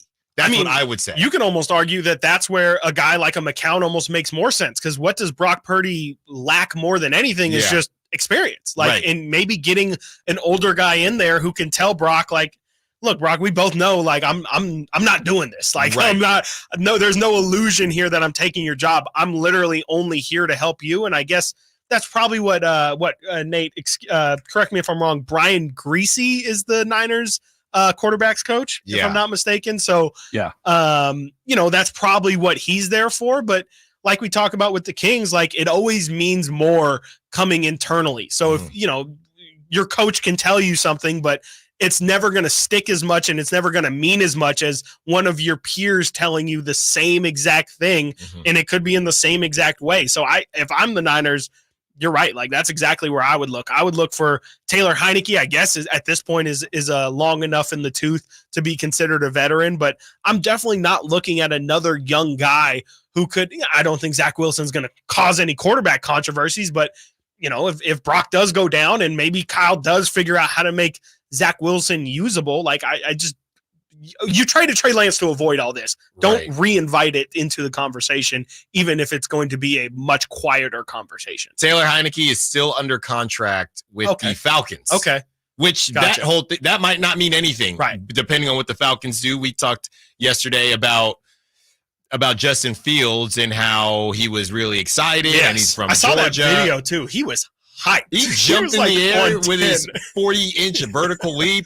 So who knows what could happen there? But that's somebody that I would bring in. Yeah. Because a lot of these teams, you're to the point now. Jacoby Brissett. Brissett is perfect. Yeah. You're to the point now where he made it through a season healthy. Brock. The question was, hey, smaller guy. Right. He did that, right? So now that he's done that, and I know he's not expensive, but all these other situations, who is the backup there for Aaron? Half the time you didn't even know, because that's how it is with a franchise QB. You don't have to operate with the Jimmy Garoppolo. Could he get injured? Who is Patrick We need Mahomes' a backup plan. right now? You don't no idea.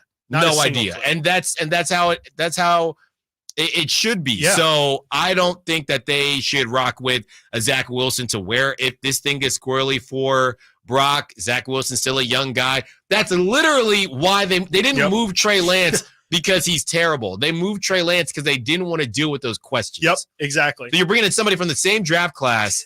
I didn't even factor that in. Yep. I just picked ahead of him, right?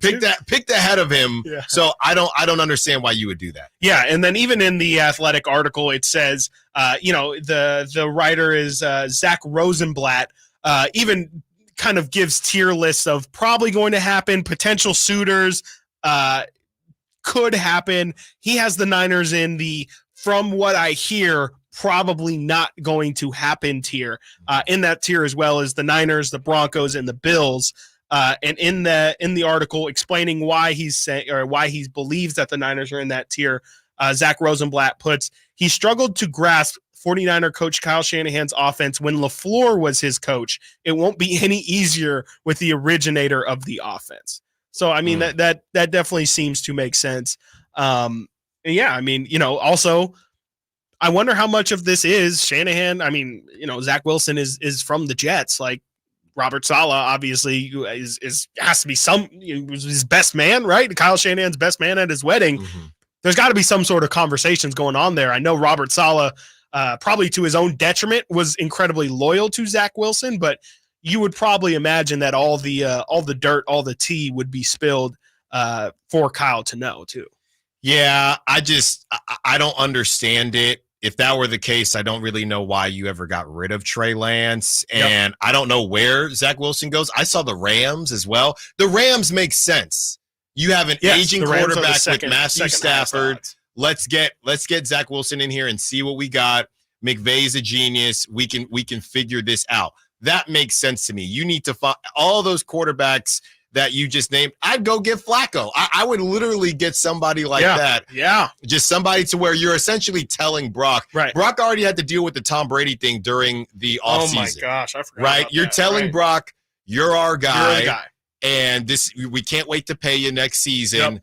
We're just going to get a security situation in here just in case something happens. But you are the franchise QB moving forward. When we return, we are continuing the conversation on the Niners. We speak about Mike Silver and his article that he released on the SF Chronicle, and who is untouchable if you are a Niners fan. Stiles and Watkins, Sactown Sports.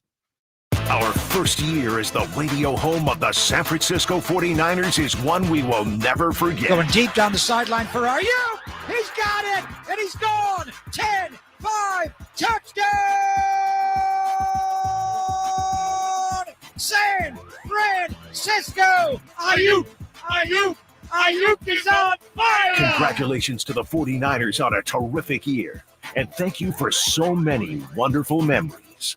Always find what you love at Total Wine & More. With so many bottles to choose from at the lowest price, it's easy to find your favorite Cabernet or a new single-barrel bourbon to try. With the lowest prices for over 30 years, find what you love and love what you find at Total Wine & More. Spirits not sold in Virginia and North Carolina. Drink responsibly. B21. The hit true crime podcast Paper Ghosts is back with a haunting mystery in the shadows of the Ozarks. Season 4 unravels a darkly intriguing cold case from 1989 as a community continues to search for answers about a missing girl, various suspects, and a potential connection to BTK.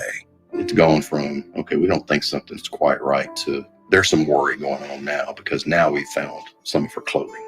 Listen to Paper Ghosts wherever you get your podcasts. Tax Talk with Straight Talk. You give and you give. This tax season, you get with Straight Talk Wireless. You get a reliable 5G network and unlimited data and a new Samsung Galaxy A15 for just $99. So you can give your janky phone to your kid. Yeah!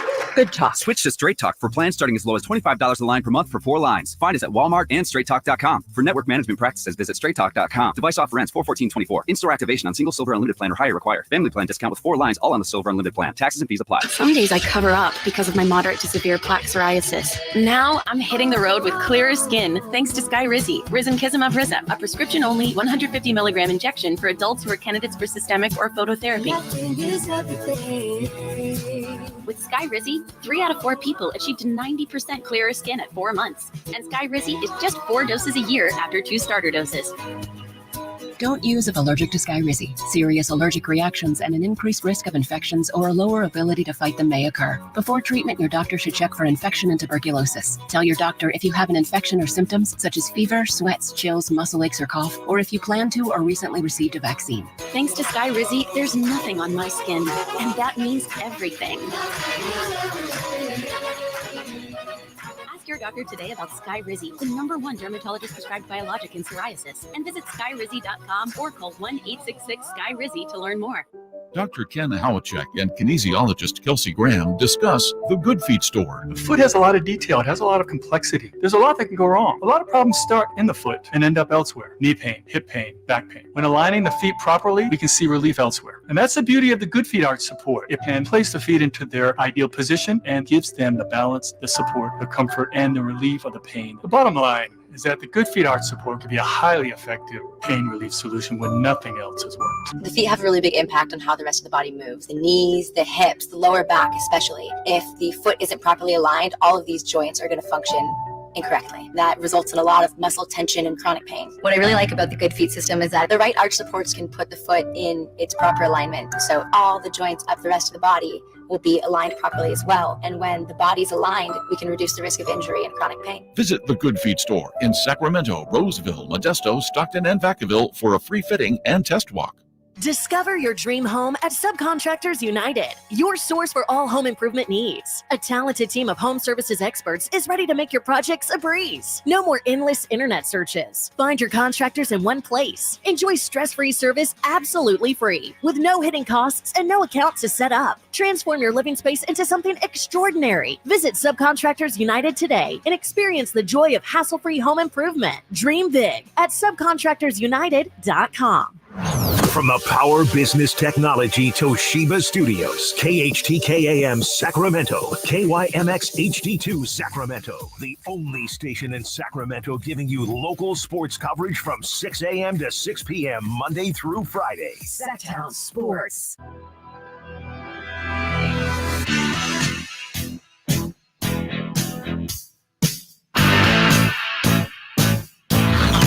Sactown Sports. Check us out on YouTube. Search Sactown Sports and subscribe.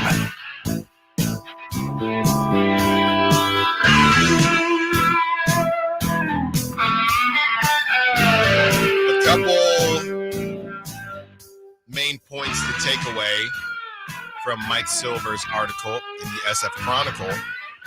Quote, tough decisions may be coming, possibly involving productive veterans who played a big role in the franchise's recent run of success. So he's got to be talking about George Kittle. I don't know if he's talking about Debo because of that contract. A lot of people don't think that's a great contract. But if you first were name to that comes to my mind is Eric Armstead. Eric Armstead as well. If we're doing untouchables for skill position players, I don't know. I think that people love George Kittle, but I don't know if he can be on that list. And I know before somebody's typing it right now, what he does in the run game, I do not know if you can keep George Kittle just based on what that says. And if you have John Lynch saying essentially we are definitely extending Brandon Ayuk and they already have Debo, there's just an odd man out. That person could one of those people could be use check, but it might be more than that. Yeah. Kittle's 30 years old, by the way. Yeah, I think I think in terms of untouchables, I think the true untouchables, obviously Christian McCaffrey when it comes to the skill position players. Besides that, I mean, we've had the conversation of what the Niners would look like without pretty much all of those guys. Without Debo, of course, we had to talk about what it might look like without Ayuk here with all his drama circulating here recently. Kittle's an interesting one where, yeah, I think that's more of a, the fans definitely don't want to see him go and definitely wouldn't want to see, his standing with the team maybe be jeopardized. But if you're looking at it from the team building perspective, Bill Belichick always liked to say, I'd much rather get rid of a guy a year too early than a year too late. And I think that would be essentially getting rid of Kittle now. And so I don't think that's the move that's going to happen, but you definitely might want to start prepping for life without George Kittle. And I think the Niners tried to do that this offseason when they took, if I'm not mistaken, 2 tight ends in this past draft. So it's definitely something that I'm sure is being talked about internally. It's just going to be interesting what actually ends up happening. I'm sure they're circling a lot of contracts and saying this would be a nice one to maybe cut down a little bit. But who is actually going to be the ones that they approach to do so? I don't think we have a clear vision on what that would be. But again, the name that I'm hearing circulated more than I feel like most is Sacramento's own Eric Armstead. I'm seeing a lot of he's probably going to need to take a pay cut. Yeah, and there's always restructuring. There's always things you can try to do, but ultimately it becomes more than that. It becomes, hey, how much are you still going to target this person? How much are you still going to continue to use this person? So, yeah, I don't know if I would put George Kittle in the untouchable category as far as offensive production, but I do know somebody's saying right now, hey, the run game would be completely different. How about but I think that's where they're at. How about you just draft the right offensive lineman so you don't have to use Kittle that way? That's also a thing too. Yeah. No, I mean, absolutely. I'm trying to read through the Silver piece to see if he has any specifics that he throws out there. And it doesn't seem like there's anybody in particular that he's circling, but just in general, the highest paid guys are, in terms of contracts that stick out, are Trent Williams, who does have one, he said he's going to give it one more year, George Kittle, Kyle Juszczyk, Debo, Armstead, and Hargrave. This is the hard part of building a sustained winner, is that everyone wants to get a piece, right? Everyone says, hey, I played my factor in this.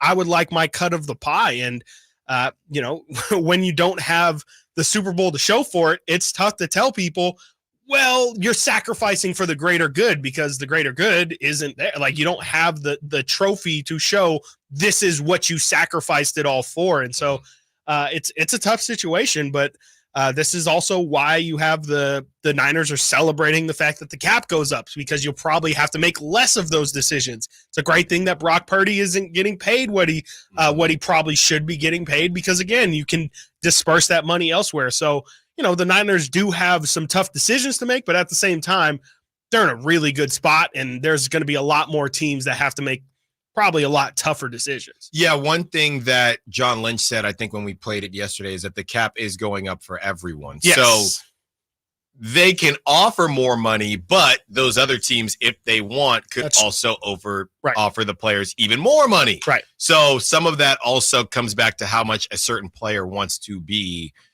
with the Niners versus another team. Nate, out of the players that have been circulated around with the Niners as far as who they might need to move off of, who are you okay with moving off of, and who are you saying is, I guess, an untouchable? The only reason I'd say Eric Armstead's okay is because of the injuries, but he was so important to that team and stopping the run, and he's been around forever. I feel like he should kind of be rewarded for that. But man, it's really tough. I mean, Darnold's gone. I do think Ayuk is staying. I think that was just drama. I think that's Super Bowl hangover, sadness. Jawan, they talk about keeping him, but he's gone. He's gone. I'm fine with that. I mean, they didn't actually implement the tender, did they? The second round tender? I don't think they did. On Jawan? Yeah. I don't think so. No, right. Not that I'm aware of. But man, it's just like you guys are talking about O-line. I know Laken Tomlinson, ex-Niner, was just released from the Jets, but he was released because he's bad. So the whole league is so desperate for O-line, offensive linemen anywhere, that it's everyone needs it. So it's a hot commodity. It's going to be expensive. I don't know. I think they need to bring back Feliciano for sure. He was an amazing guy who stepped in. Untouchables, I don't know if there is one. I don't know. I mean, that isn't like Nick Bosa, right? Or Fred Warner. I don't know. I mean, CMC is going to be 28. That was I'm in a hard spot as a fan, to be honest. I'm in a really hard spot. I don't know who's untouchable besides Bosa, really, and Brock. And right, obviously Brock, and you got to put the pieces around Brock. Everybody keeps saying, when you go on Niners Twitter, everybody keeps saying, just fix the O-line and then look how good Brock will be. But if it was that easy, everybody would have a good O-line. It's a disaster. Offensive line is you can't get guys for it. It's horrible. Yeah. And then Brock is a shorter guy, so you kind of have to take that into account when drafting linemen. You can draft 6'6" linemen, 6'8" linemen. You know what I mean? But it just doesn't always work. I think I don't know if I've ever heard of that being a thing. What? As far as height with linemen? With linemen based on your QB. Well, you know what I'm thinking of is Russell Wilson. They traded Max Unger, their center, to the Saints for Jimmy Graham, and right in the tail end of Jimmy Graham's prime, and that was when Seattle was going on a downturn from their Super Bowl. And I don't know why they did that. And the only thing I can think of is like a height thing with Russell Wilson. I couldn't tell you exactly how tall Unger was, but that was a weird thing. I just I guess you don't hear that much about drafting size for your linemen, but you do always hear about guys like Baker Mayfield being like, oh, they can't throw over their line and stuff like that. So Kyler, Kyler, they want to get him out. How do you fix that problem though? You draft, right? It's getting shorter guy, not smaller, shorter. So now you got to be good and a certain height, which is even harder because you're filtering that body of players, so it's tough. Yeah, you're putting on that filter, as a lot of people do when on dating sites. They are going the opposite direction, though. Normally, they're going up and not down from the 831. What? I'm just saying, their height filters on dating sites. Oh, gotcha. Really? Gotcha. No, there are. How are we talking about height? That was my bad. I brought that up. No, now you're gonna blame it on me. No, that's what you're gonna do. I walked us into Chris, this. there are height filters out there. I had no idea. Oh yeah, there are. My buddies told me. Like real ones? No, they're real. Like girls put. No, want someone. you can. And I know there's some single people listening. There's something to where There's a height filter, and That's I think insane. you put it. I think you have to put your height if you make a profile, Yeah. and then I would say I only want to see people this height and That's above. wild. gosh. How far? Kyle, it's a real thing. That's so Kyle's toxic. behind the glass now. Kyle, it's a real thing. Trust me. I have buddies that have told me. Were you ever a dating app guy? Could you ever? I missed No, that you've boat. been- yeah, I was me at the too. very, very beginning of it, but not. Yeah. No. Seems I've like a never- nightmare, honestly. Yeah, I'm not. I don't I'm not like strangers at all. Yeah, I'm not particularly mad that I missed that wave, especially with these filters now. Yeah, that's How, crazy. how They close would've are we gotten to getting to a salary filter? They're probably. Well, I know there's That's a certain great dating question. apps that you have to make a certain money to even be That's- on the app. That's great. How do you That's prove that? You Yes. submit your W-2? Like, what do I you don't do? know. You're all lying. Oh, You're that's all it. lying. So then, what do you do? Like, I just don't get it. That thing better Doesn't go make- both ways too. I was There's no watching way. it. You know Yeah. what I was watching it on, and I don't know if they still have this show. Most Expensivest with 2 Chainz. Oh yeah, where he expensive. drinks You never like the watched that expensive on water. Vice? Yes. I've seen the previews That's for a it. great He show. drinks like I saw the $100,000 water. or Exactly, whatever. Yeah. and it was a very exclusive dating app to where it Wow. wasn't based on money, but you had to Yeah. be in the Isn't know. there like a celebrity dating app? Like Basically, that, right? he Yeah. was in Makes LA. sense. Yeah. He was in LA. Simone, why are you in here? What's going on here? They just heard Why that. Ask you one more pop in time. here? Ask one more time. Simone, why are you in here? I was told to come in here because there was a dating subject matter going on. Oh, so you don't know what's being said. Simone, Kyle came in here. She's putting the headphones on, people. Simone, Kyle came in here and was shaking his head when I said we were talking about shorter quarterbacks and how they may or may not need shorter linemen, which I had never heard before. So I said, this is interesting because on dating apps, you normally are going the other way with height filters. And Chris said, I'd never heard of a height filter Nope. on a dating app. Oh, yeah. Wrong. Thank you. Yeah. It's a thing. And a lot of people even say that in their bios. They'll be like only 6 foot and up. And It started. Yeah. It started in Mhm. bios. Now you can actually filter Yep. because so many people just like an were doing age that. or anything else that, Yeah. And now if I'm thinking for the other That's way, if you don't crazy. care, you get your pick of the litter because everybody else is going 6 and very up. specific. guess. Yeah. I have joked though, and I was talking to my wife about this. It would be funny because I do think, look, you're all entitled to like what you like, but I Sure. do think it would be funny if just to shame height obsessed people a little bit, just to shame them, it would say the last time they changed. So let's say they hop on the app and they're at like 6'4", and Yeah. they get no matches, Yeah. and then they go down. So then for you, it would say this person just dropped down last week. 6'2". Now let me slum it with the 6'2"ers because I'm not getting any action Slum here. it with the 6'2"ers. I'm just saying. Dude, you got some problems. This conversation man. has You gotta, like- spiraled. You started it, This Nate. conversation I kind of has started No, it. you started it. You Is started 6'2" it. short now? That's the joke. When we get back into some Niners talk and crazy. some Kings talk. Simone, thank you for the course. All-Star Yes. appearance. Yeah. Stiles Watkins, Sactown Sports. Subscribe to Sactown Sports on YouTube and watch the Carmichael Dave Show with Jason Ross, Stiles Watkins, and the Drive Guys. Live Monday through Friday from 6 to 6. Plus view archive shows and exclusive content. Subscribe at youtube.com/Sactown Sports. Hey, it's Carmichael Dave. I got good news. The American Energy Heat and Air $0 HVAC diagnostic has been extended to February 29th. That's right. It expired at the end of January, but want to give you all an opportunity who missed out to get in. It's a $99 value. All right, it's $100, and right now it's free. I don't know how much easier I can pitch that. Normally $100, now $0. Let the American Energy team test your system, your connections, and all the moving parts of that system to make sure it's functioning properly. And you know who's going to be coming to your home? A group of people that have an A+ rating with the Better Business Bureau. A group of folks that have been making the greater Sacramento area proud since 1981. $0 HVAC diagnostic. Normally a $100 value right now at American Energy Heat and Air. Go to AmericanEnergyAir.com or call them to make your appointment, 916-520-9990.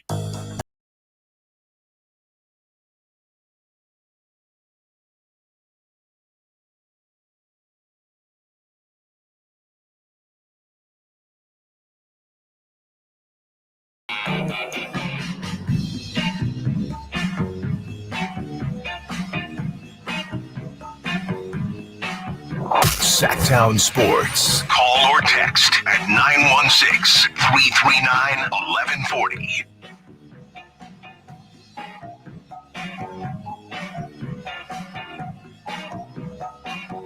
Getting this thing back on the rails here.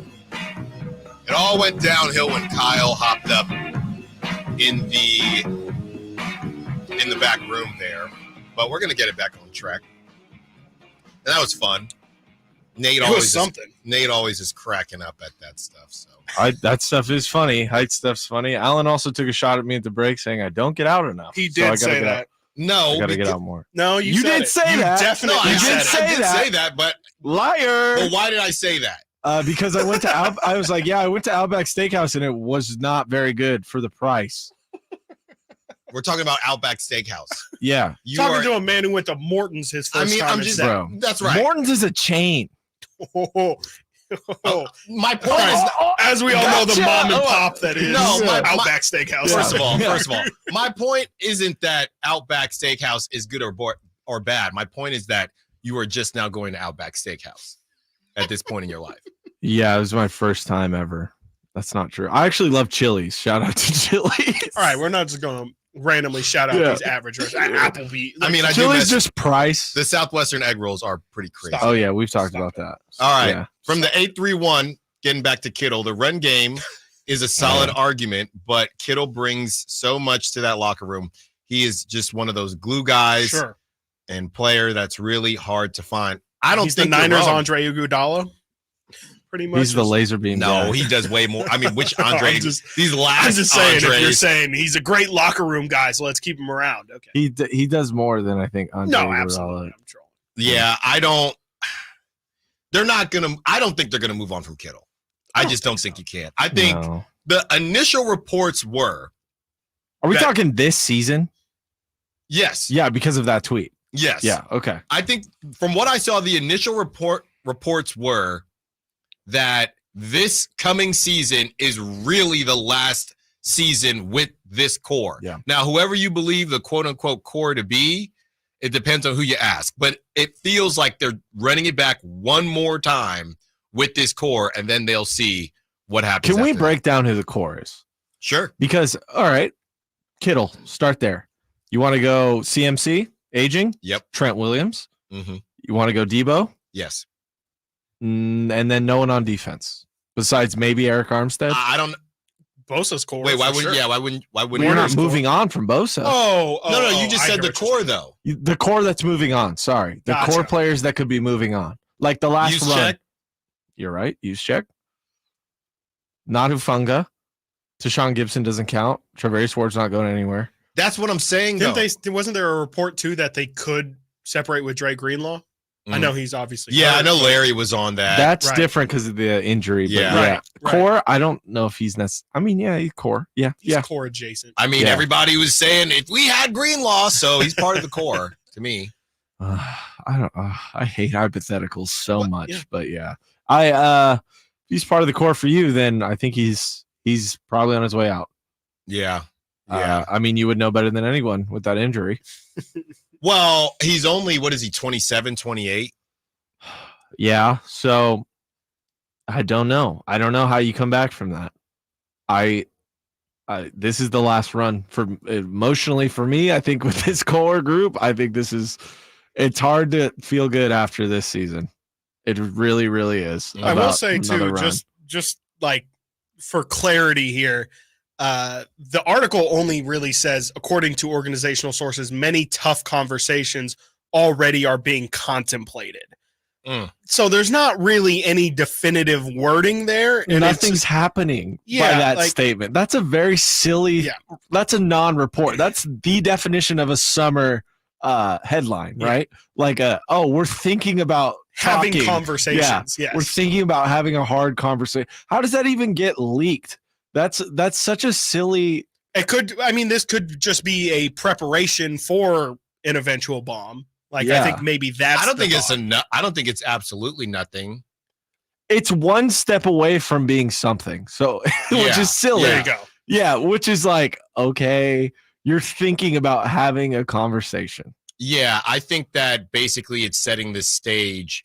Well, the other side of it would be we're rocking and rolling. We're running it back. Anybody that we had, anybody that wore red and gold that we consider the core, they will be wearing red and gold this coming season. It's not that. It's just a matter of how far they're willing to go this season. We're not even mentioning the coaching situation, too. Yeah, they still need a D coordinator, which is half of this article as well. It's just and not really any gone leanings from the offensive scheme. So it's like there's so much to figure out before that. I think you need your coaches in before you deal with the personnel, right? You don't want to do it reverse unless you're dealing with a guy like LeBron or Steph or something like that. Yeah, but Nate, to your point, bringing up how you're a little bit spent with this core, I'd make the argument at least the aging core is offense. I know it's an offensive league, but your defensive core is set up, right?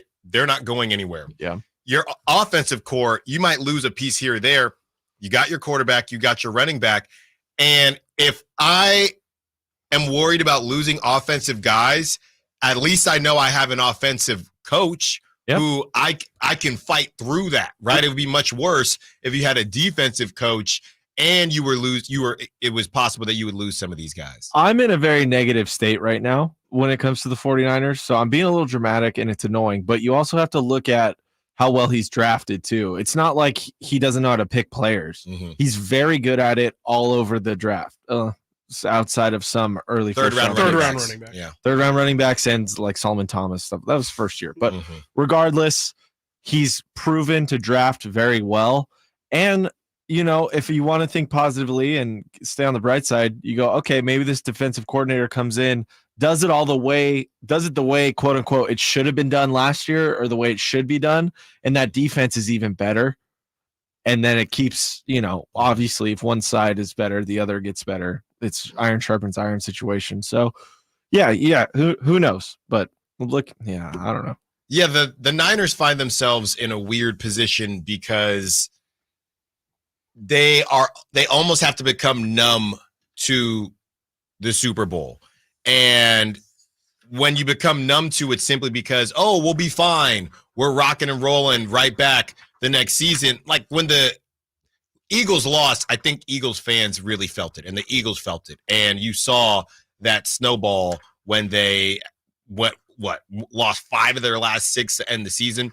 This situation, the Niners are expected to just pretend like, we'll be back because we're the Niners and steamroll when they played a lot of football here. And unfortunately, besides some NFC championships, they don't have a ton to show for it. And it is time for the ticket giveaway, the Jacksons and Sister Sledge. Music royalty and soul's pop icons, the Jacksons, and Philly's favorite sisters and ultimate disco divas, Sister Sledge, are hitting the stage and joining forces for an amazing show, and Sactown Sports can get you in the building, courtesy of Thunder Valley Casino Resort. All you have to do is hit up the Folsom Lake Honda hotline right now. Looking for caller 2. Got to be quick today. Looking for caller 2 to score that pair of tickets. Check out the Jacksons and Sister Sledge at the venue at Thunder Valley Casino Resort, March 30th. For more information, visit SactownSports.com. 916-339-1140. 916-339-1140. 916-339-1140. Caller number 2. Got to be quick today to win your tickets to see the Jacksons and Sister Sledge. When we get back to some Kings talk, what to expect from the Kings moving forward. Stiles and Watkins, Sactown Sports. The only place you'll find Keegan Murray is Sactown Sports. Out to Keegan Murray, straight away for 3, and Keegan knocks down the triple. Hey, Sacramento, it's Keegan Murray, and you're listening to the home of Sacramento Kings, Sactown Sports. Your local sports leader. What's up? Talking to Chad Hoblet of Hoblet Dodge, Chrysler, Jeep, Ram, and Woodland. Chad, what's going on for Chrysler's President's Day sale? Huge savings on our remaining 2023 Rams as we make room for the hundreds of 2024s arriving daily. This month, you can save up to $15,000 off MSRP MSRP on new 2023 Ram 1500 Bighorn Crew Cab 4x4s. And you won't find a better selection of new Ram trucks in Northern California, with over 500 Rams available. Well, that sounds like a good deal, but why drive all the way to Hoblet, Chad? For 4 generations, we prided ourselves on being the small town dealer with big city selection and savings. When you buy from Hoblet, you're family, which is why so many of our customers come back and buy from us time after time. Come to Hoblet and see what it's like to be treated like family at California's #1 Ram truck dealer. See their full selection at HobletDodge.com. Unbeatable prices, unbeatable selection. Nobody beats Hoblet, period. 15,000 total net savings after 74.88 factory rebates and 75.12 dealer discount. Rebates may include 1,000 case construction bonus cash. Must have purchased eligible new case equipment to qualify, and 500 first responder bonus cash. Must be carrying a member of eligible first responder association. 5 net savings. Symbol VIN 7000008. Kevin Lewis of National Garage Door. Whether you need to repair a broken spring, install a new opener, or buy a quality Rainer door, National Garage Door is here for you. Call us today to see how we can transform your house with a new garage door. 638-4554 National Garage Door. Want the best movie experience in town? Join Sactown Sports IMAX Pass by visiting SactownSports.com. Sign up today. You can win tickets to see this week's films at the Esquire IMAX Theater. Guys, want to lose weight, improve your performance, and increase your drive? Revive Men's Health can help you make it happen with our new cutting-edge weight loss medications, like your favorite athletes and celebrities use. They're affordable and available now. And since your testosterone level has a direct impact on your weight and fitness, get a free T-check and free exam. Book your appointment today at Revive Sacramento. We know we can help you. Call 916-277-8599. That's 916-277-8599. Or visit ReviveMen'sHealth.com. Welcome to a brand new year filled with limitless possibilities at Kia of Vacaville. Prepare yourself for an extraordinary driving adventure as we present our impressive 2024 vehicle lineup. Step into the future with state-of-the-art technology, groundbreaking features, and the sleek design that has become synonymous with Kia. Immerse yourself in the dynamic performance of the all-new Kia Sportage, where captivating design meets exhilarating power. Experience the fuel efficiency of the Kia Niro, a hybrid marvel that extends your journey with every mile. Indulge in the sophistication of the Kia Telluride, seamlessly blending luxury and versatility.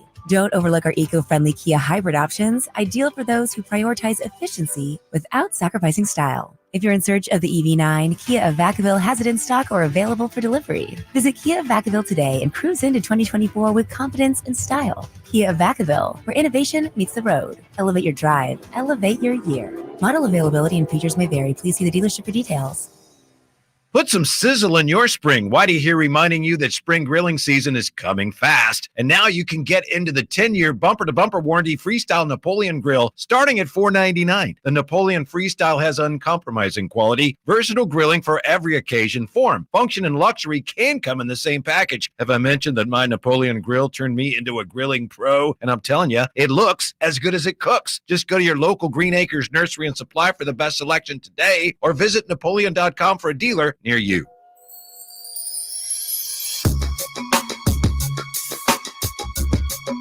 Live and local. Live and local. This is Sactown Sports.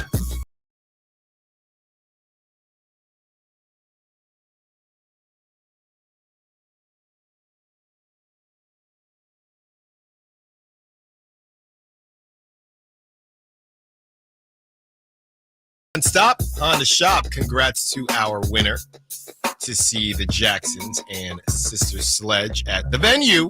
Mike at Thunder Valley. Shout out, Mike. Good job. Enjoy yourself. March 30th. If you're interested in seeing that yourself, visit Sactown Sports for more information. Yesterday, as everybody was wallowing in the Kings loss, Brendan Nunez asked the question, what's your biggest worry with Sacramento? And is there anything that could happen in the final 24 games to lessen your primary concern? It's a great question. I was really excited to see what the response was. Brendan got tons of replies. So if you're curious to see more of a wide cast of the pulse of the Kings fandom, or the kingdom, if you will, definitely go check out Brendan's tweet and look at the replies at it. Just a lot of really interesting takes and opinions. I highlighted a couple that I thought were extra interesting and just kind of thought it'd be cool to bounce our thoughts and opinions on their thoughts and opinions. So this first one comes from Anthony Gibbs on Twitter as well in Brendan's replies. When asked what his biggest worry was, his response was, they don't have a third guy who can give them consistent production. I feel like Monk is close, but I feel like he's hot and cold. Same with Kevin and Keegan. Domas doesn't have a good jumper, so they need those guys every night, and it feels a little too hit and miss. Not really much of a solution there in terms of how could the final 24 games lessen his concern, but I think that's a huge thing just in terms of how this team has played all year long has been who's the third guy. And, for a good portion of the first half of the season, it felt like Monk, it's Malik every single night. It felt like Malik was showing up, but we've seen as the season's gone on, guys have just been incredibly inconsistent. Keegan couldn't knock down a shot for the first third of the season. HB didn't show up until really halfway through the year. Kevin Huerter up and down, and even the ups haven't been as up as what they were last year, where he would have like 55% stints for a couple weeks. And, it feels like the best Kevin Huerter you're getting is like a 42% shooter, which is great, but that's not the guy that we saw last year. So I definitely agree with that. If I had to pick mine, it would probably be something similar to they just haven't gotten a consistent third guy all year. But to me, it more so goes to what you want to do with Malik Monk. I think you would have a third option if you started Malik Monk, but they don't want to start. That's interesting. I don't know if they don't want to start or they don't feel like they can start Malik Monk. So is the problem that you don't think you have a third option, or is the problem that you don't think you have a third option in the starting lineup? Yeah. Because at the end of the game, when Malik Monk closes games, he is a legit third option to me. Yeah, no, I agree. But yeah, as far as the starting lineup, you don't have a third option. Yeah, I think really what this is, to your point, is Keegan, Kevin, HB. Every night, it's you don't know which one of those guys is going to pop. You don't know if it's only going to be one. You don't know if it's going to be none of them. Is it going to be all three of them? I don't think it's been all three of them all year long in a game. I guess it more so is who's the other guy in the starting lineup besides your two stars. Yeah, I mean, there's some hybrid situations, I would say, with Klay Thompson now coming off the bench. Sure. He's probably still your third option, right behind Kuminga at this point in time. Yeah. So that's a very specific situation. As far as this one is concerned, for the most part, normally your top three options are not, your third option is not going to come off the bench. I feel like that's not very typical. Yeah. So the issue isn't whether or not Malik is your third option. The issue is you don't feel like you have a consistent third option in that starting lineup. Sure. Yeah, absolutely. And, I think. Or you could look at it and say you only have three. You could look at it and say who's our third option, or you could look at it and say a playoff team needs 4 consistent options, and you only have 3. Yeah. Whichever way you slice it, you don't have enough consistent options. You don't have enough options. Doesn't matter where it's coming from. Or just consistency in general. Because like Sabonis has been there every night, but De'Aaron's been up and down. Even Malik's been up and down. Everybody else has been very up and down. It's definitely a big concern for this team. And you're right. I mean, if Malik moves into the starting lineup and you can say there's your third consistent option, well, then the biggest thing that people are probably going to say is you guys have no bench. And so it's subbing one problem for another. This one's from Alonzo Aguilar, who puts relax. And I think this is a good counter perspective. Relax, y'all. It's part of the process. We are an okay team, not good, definitely not elite, and also not bad. After 16 seasons of garbage, just chalk this season up as part of the journey and enjoy the ride. And that's a bit what we've been saying too, for sure, that success isn't linear. And, I think this is important because to me, this was the first sign that I've seen that maybe Kings fans really do have a good grasp on what we're really going through here, that this team is good, but we all acknowledge it's flawed. It's ultimately not going to reach a conference finals, but that doesn't mean that there's nothing to be taken from this season and we might as well just end it now. And it doesn't matter if it's the play-in or what. This is important perspective for sure. And you brought it up the other day about, this team was bad for 16 years. These past 2 seasons, even if this hasn't been the most fun, it's still a massive success for this organization. Yeah, and we've tried to put it into perspective a couple different times. that's why, again, not to put the cart before the horse in terms of the offseason, but that's why the offseason is so important. Yeah, absolutely. To see what happens next. I think Kings fans are okay with this just being a tough season.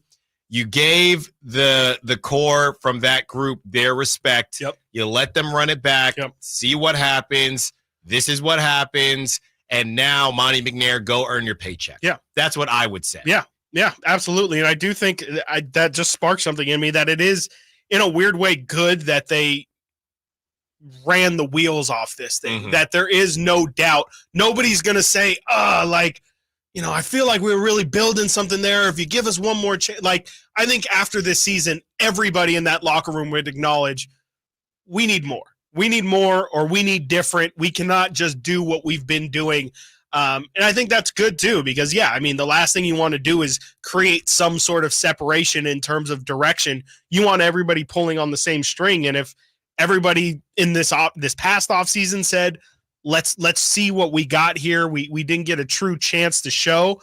I think that this offseason, everybody will probably say the opposite. So I actually do think that there is some positive in what you said there too. This one's from Julian Perez. I don't know if I really have any words about them from a big picture perspective yet, which is also good because there's tons of time to still build that big picture perspective.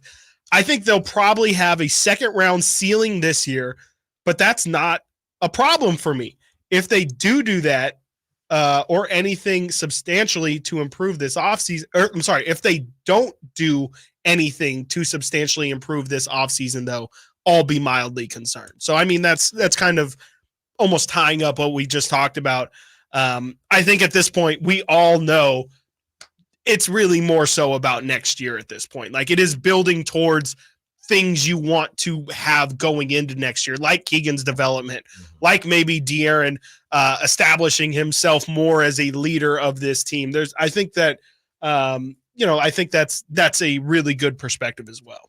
This is from the 916, and it's a tale of two texts. I see a lot of caps there. It's the same number. So 916, first they say, when is Mike Brown under the microscope? Next year? He has been getting a pass this year because of the Kings' successful last year. Or has he been getting a pass because of the success he had last year? And then, I would say yes to that. As you were reading the perspective tweet, 916 in all caps says, this team has the potential. So why would we be okay just because the previous teams sucked? Makes no sense. Well, I would say 916 that I don't know. It sounds like you want to blame this on Coach Mike Brown, and you can correct me if I'm wrong. What I would say is that, to be completely honest with you, or to ask the question, the potential to do what? I don't know how many fans feel like the team is terribly underperforming. They might be underperforming, but underperforming to the fact that a top 3 seed was expected? Exactly. Not in this. And again, everything that every team, the whole situation is 2 new players came into the ring. The T-Wolves and the Thunder. That changed everything. That changed. And we knew the T-Wolves, they made that move for a reason. People wanted to joke them because Rudy Gobert's a meme and Karl Anthony Towns is a meme, but they figured it out. OKC, they still have 8,000 draft picks, okay? And they're young and they're talented. We all knew they'd make a step. We didn't think it would be like this. Definitely not. So I just don't know when you say, are the Kings playing up to their potential? The answer could be no, but even if that answer was yes, I'm not sure how far they'd be able to go. They're the worst free throw shooting team in the league. Is that a potential thing, or are they just bad at free throws? They are number 20 in defensive rating. Is that a potential thing, or is that their cap? I don't know. So I would agree with you that the Kings could play better. They've tricked off plenty of games, but even with that tricking off, we went into this season, and maybe you're different, 916, but we went into this season thinking, get to the second round. It feels like that's what most people thought. Nobody, when you are not living up to, and maybe if it's get to the second round and you lose in the play-in, sure, maybe you could argue that, but we're arguing losing later. I'm not going to argue about losing later. Unless we're talking about, I'm not talking about expectations unless we're talking about a championship team. Right. I mean, we talked about it earlier too. There's levels to this thing. Like, what really is the difference between a first and a second round exit? Like, it's winning one round, but at the end of the day, like, you're still not in the conference. Like, you're not really that much closer to winning a title. And so, yeah, I mean, I think if you're saying the potential of this team was potentially making some noise in the second round, and it doesn't feel like they're going to do that, well, you know, they're not missing the mark by that much. However, like you said, I mean, if they're missing the play-in or, like, you know, miss out on the playoffs because they lose in the play-in, sure, maybe we can have the conversation again. Exactly, because the 9 ones, they did respond. They're saying potential to be a playoff team, not a play-in team. Then they go on to talk about Mike Brown costing the Kings games due to their inconsistent rotation, or maybe the players' inconsistency. Right, exactly. And you can give Mike Brown some blame, but Mike Brown ain't shooting the free throws. Right. Okay? And the other thing is they haven't missed the playoffs yet. They sure haven't. They have not missed the playoffs yet. So, like we always say, and you know I love my food. I'm going to get some nice food. I don't know if you're into smash burgers, but I'm going to have a smash burger tonight. Like we always say, you cannot open the fridge and say I'm going to cook a nice meal for my significant other. I'm going to cook a 5-star meal, but you got old lettuce, you got spoiled spinach, and you got cheap meat. You're not going to make a 5-star meal. Yeah. And I would argue that Coach Mike Brown, based on what he's tried to cook, based on what has been in his fridge, maybe it's not up to par, but it's not that far off. Yeah, at all. I just don't get it. I understand if you want to hold Mike Brown accountable, that's fine. But, like, these conversations of essentially alluding to Mike Brown should be fired is just insane. Like, yes, I mean, I don't know if you don't want to hear it or not, but, like, yeah, winning Coach of the Year unanimously, it's going to earn you some leash. And so, you know, not that he's even coaching poorly enough to warrant him being fired after this year, but yeah, I mean, he probably is getting some benefit of the doubt, and probably isn't, you know, the hot seat isn't a thing because he coached this team so well last year that, yeah, you've got to give him maybe a year to have a quote unquote down year, but you can't let him go after 16 years of failure. Honestly, I don't know your situation, Texter, but you kind of sound like a new fan. Like, you sound like somebody who didn't have to sit through terrible coaches in 16 years of failure. Yeah. And the other thing is, coaches get fired when the expectations are way off from reality. Okay? If the Kings were expected to win the whole thing and they're sitting in the plan, that's how you get fired. Adrian Griffin got fired. They were the 2 seed at the time because it just didn't look right, because their expectation is a championship. You do not get fired if you were expected to finish in the second round and you end up in the play-in when you have a plethora of Hall of Fame players in the Western Conference. That's not how you get canned. Again, you're talking about you're still losing. Teams don't fire coaches because, we were supposed to lose. We were supposed to lose later. Second round, we lost in the play-in. That's not why teams get fired. That's not why teams get fired. All right, when we get back, we will have crosstalk with the Drive Guys, Stiles Watkins, Sactown Sports. Trying to find out where to catch your favorite team's games? Are you a fan of the Kings, Niners, and the NFL? Well, Sactown Sports has you covered. Touchdown! San Francisco! It's all on his shoulders. Cox rocks. He fires for the win. He's got the triple. Catch all your Kings, Niners, and NFL games all year long on Sactown Sports and SactownSports.com.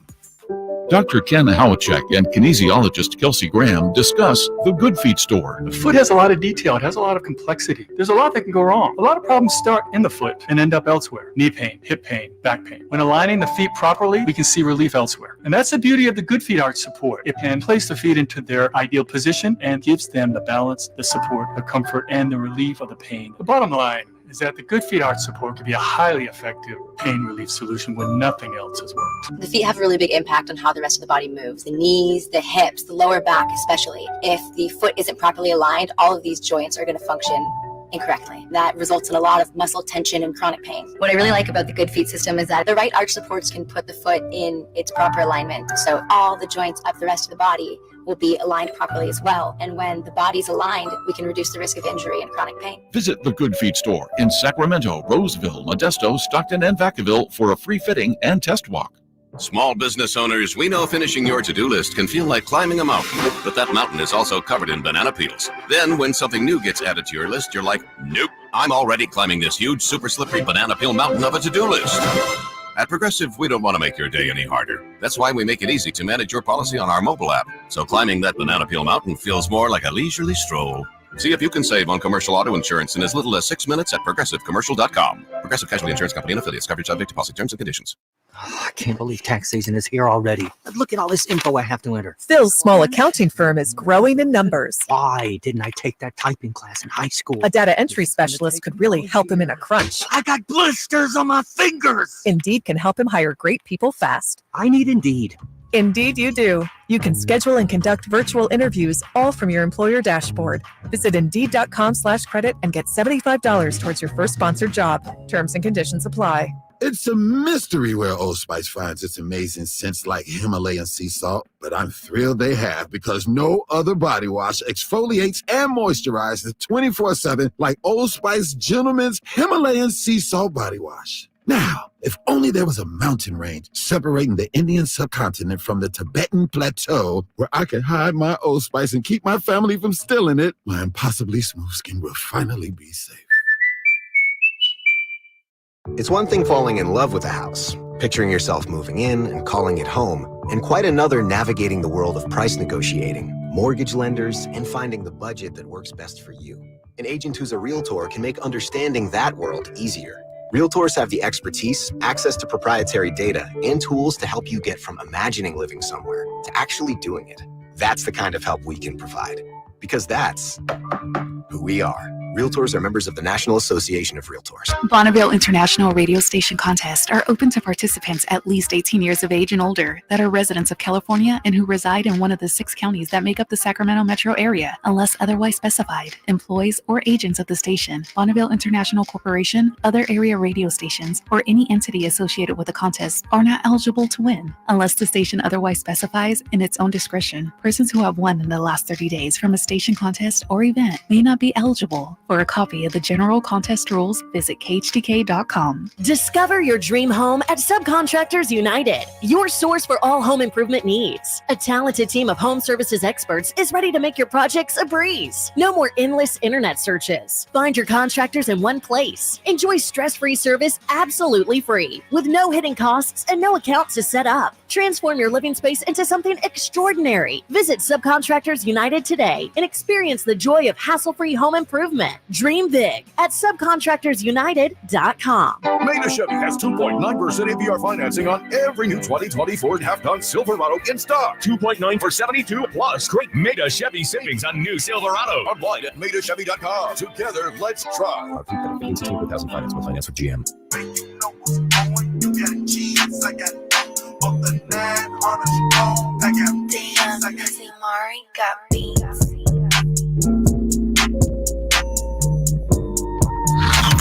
Sactown Sports. Check us out on YouTube. Search Sactown Sports and subscribe. Joined by Whitey Gleason. Whitey, thank you so much for joining us. Contractually obligated. You're welcome. Oh, okay. Can I ask you guys a leap day question? Sure. You're running things now. Yeah. Just leap to favorite dunker. Favorite dunker, most overrated dunker. Best dunker the Kings have ever had. Anything? People always say the best dunker the Kings ever had is Gerald Wallace. I would say my favorite dunker of all time is, I mean, it's tough to, it feels like Vince Carter needs to be in his own separate conversation. Amazing? Like he's half man, half amazing. Yeah. Come on.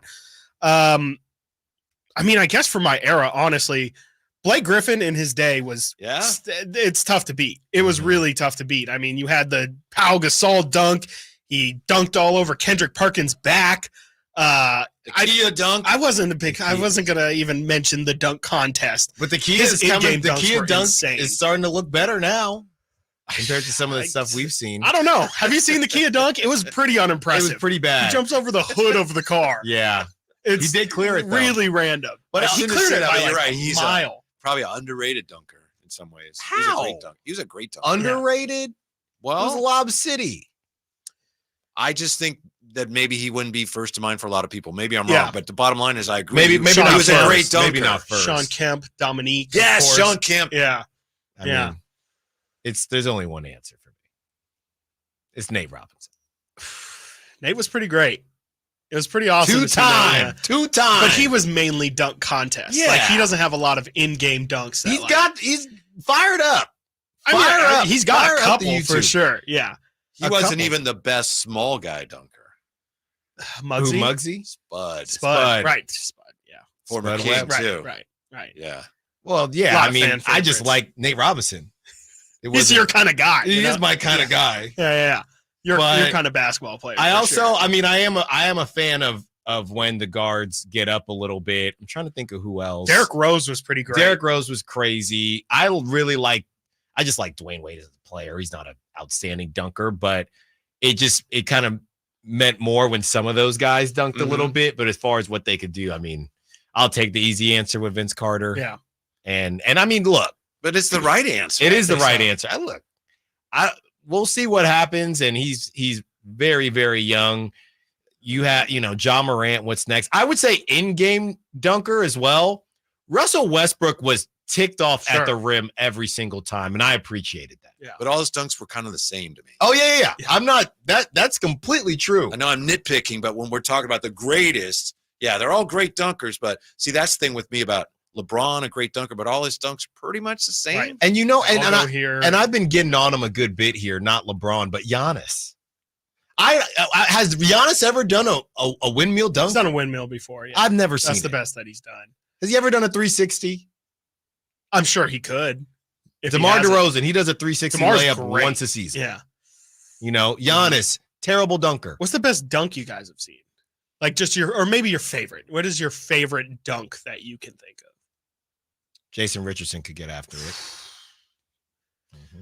I hate to say it because we were just talking about Vinsanity, such a pat answer, but one of the dunks that he did in the dunk contest at the All-Star, he got that from a guy at Sac State. Jameel Pugh was the guy's name. He was a Sac State dunker, and in Slam Magazine or something, there was a feature on him, and Vince Carter saw it. And Vince Carter said, that's where I got it. And so he took the dunk from a guy at Sac State. Do we know which one it was? I'm not. I think it might have Elbow been in the between rim? the legs and then over the head, but I have to double check on that. But Yeah, Vince and J. Rich really had, like, especially dunk contest. I think those are for the post 2000. I think J. Rich and Vince are pretty untouchable. That J. Rich dunk contest might be one of the most underrated of all time. He was insane because I think he had a similar one where he went between reversed between the legs and then behind his head. That might have been Just broke it. Yeah. It just doesn't make sense. Yeah, it's funny now. Everything's on TV, right? From a certain year, we saw everything. I was thinking today, there's a guy that played in the 60s and 70s. I think his name was Jumpin' Johnny Green. Could he jump? I guess. I mean, that was his name, so I never saw He had a 34-inch vertical or something. No one ever saw him when he was Jumpin' Johnny Green. But that's something I do think about because back in the day, they always had these super obvious nicknames, and especially with where we're at now in society, if you just would think about what your nickname would be back then or some of these other players, because it's just ridiculous, some of them. Yeah, but some it's different because you had the media assigning them, and now players give each other their nicknames. But also, like Jumpin' Johnny Green, we needed that nickname because otherwise, who's that? Johnny Green? No, that's Jumpin' Johnny Green. Oh, right. I guess he's a really good jumper. I wouldn't know. The nicknames helped us understand things that we never got to see. BMO Screamo says Stevie Franchise, Steve Francis, because he was, again, a smaller guy getting up. You like to see that. The guy that wanted to skip a game so he could go to the Super Bowl. Did he really? That's what I remember. He asked Van Gundy. Smart Super man. Bowl was in Houston. Hey, can I go to this? Can I go to the Super Bowl? No, we have a game. You have to play the game.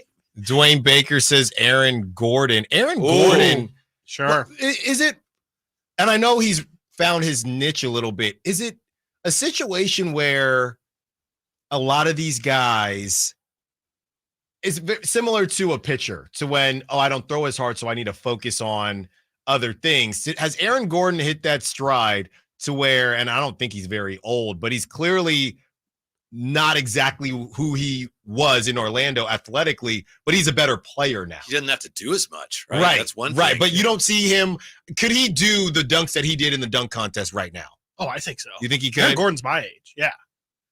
Sometimes I wonder. Yeah. Oh, yeah. When I watch him play, I wonder, does he still have it? Aaron Gordon was crazy. But that's what I'm saying. No, he's like Vince Carter can still do 360s at 42. Like, Aaron Gordon could throw it down. Maybe I remember seeing him at Archbishop is Midi. a little different now. That dude's got leap for weeks. Yeah. I just saw a thing last week on the current head coaches who can still dunk. And there's like 5 of them, and I think Monty current is one head of them. Coaches? Yeah, who can still dunk. And I can't remember the rest of them, but I think Monty J. Williams Kidd probably, maybe. I mean, I can't even remember J. Kidd dunking when he was playing. Chauncey? He's another. Mike Brown? No. Tibbs? He says Willie Green. Willie Green, that's maybe, he's got to be on the list. Oh, yeah. Willie Green's pretty short. I think the Orlando Jamal Mosley. I'm sure he could. Yeah. The Sack Chat and the text line is saying we are disrespecting Gerald Green. I guess, yeah, sure. Yeah, I mean, we can bring are. up Dante Cunningham too, or Jared Cunningham. I mean, too. Like, yeah, sure. We can just bring up obscure players who weren't good basketball players but good dunkers. E. Brown. Chris is ending the day a little bit spicy. And you know what? I like it heading into a field good Friday. Simbular. Let's talk about Derek Williams as a dunker too. Pooh Jetter. He can get up. He definitely could not. I don't think he could touch rim. We got to get out of here. Thank you for listening to Stiles and Watkins. Fun. The Drive Guys are up next. Whitey Gleason taking care of you. Kyle Draper. Until tomorrow, secure the bag, light the beam. On the move? Got somewhere to be? Take Sacramento Kings basketball with you. The Sactown Sports app will let you stay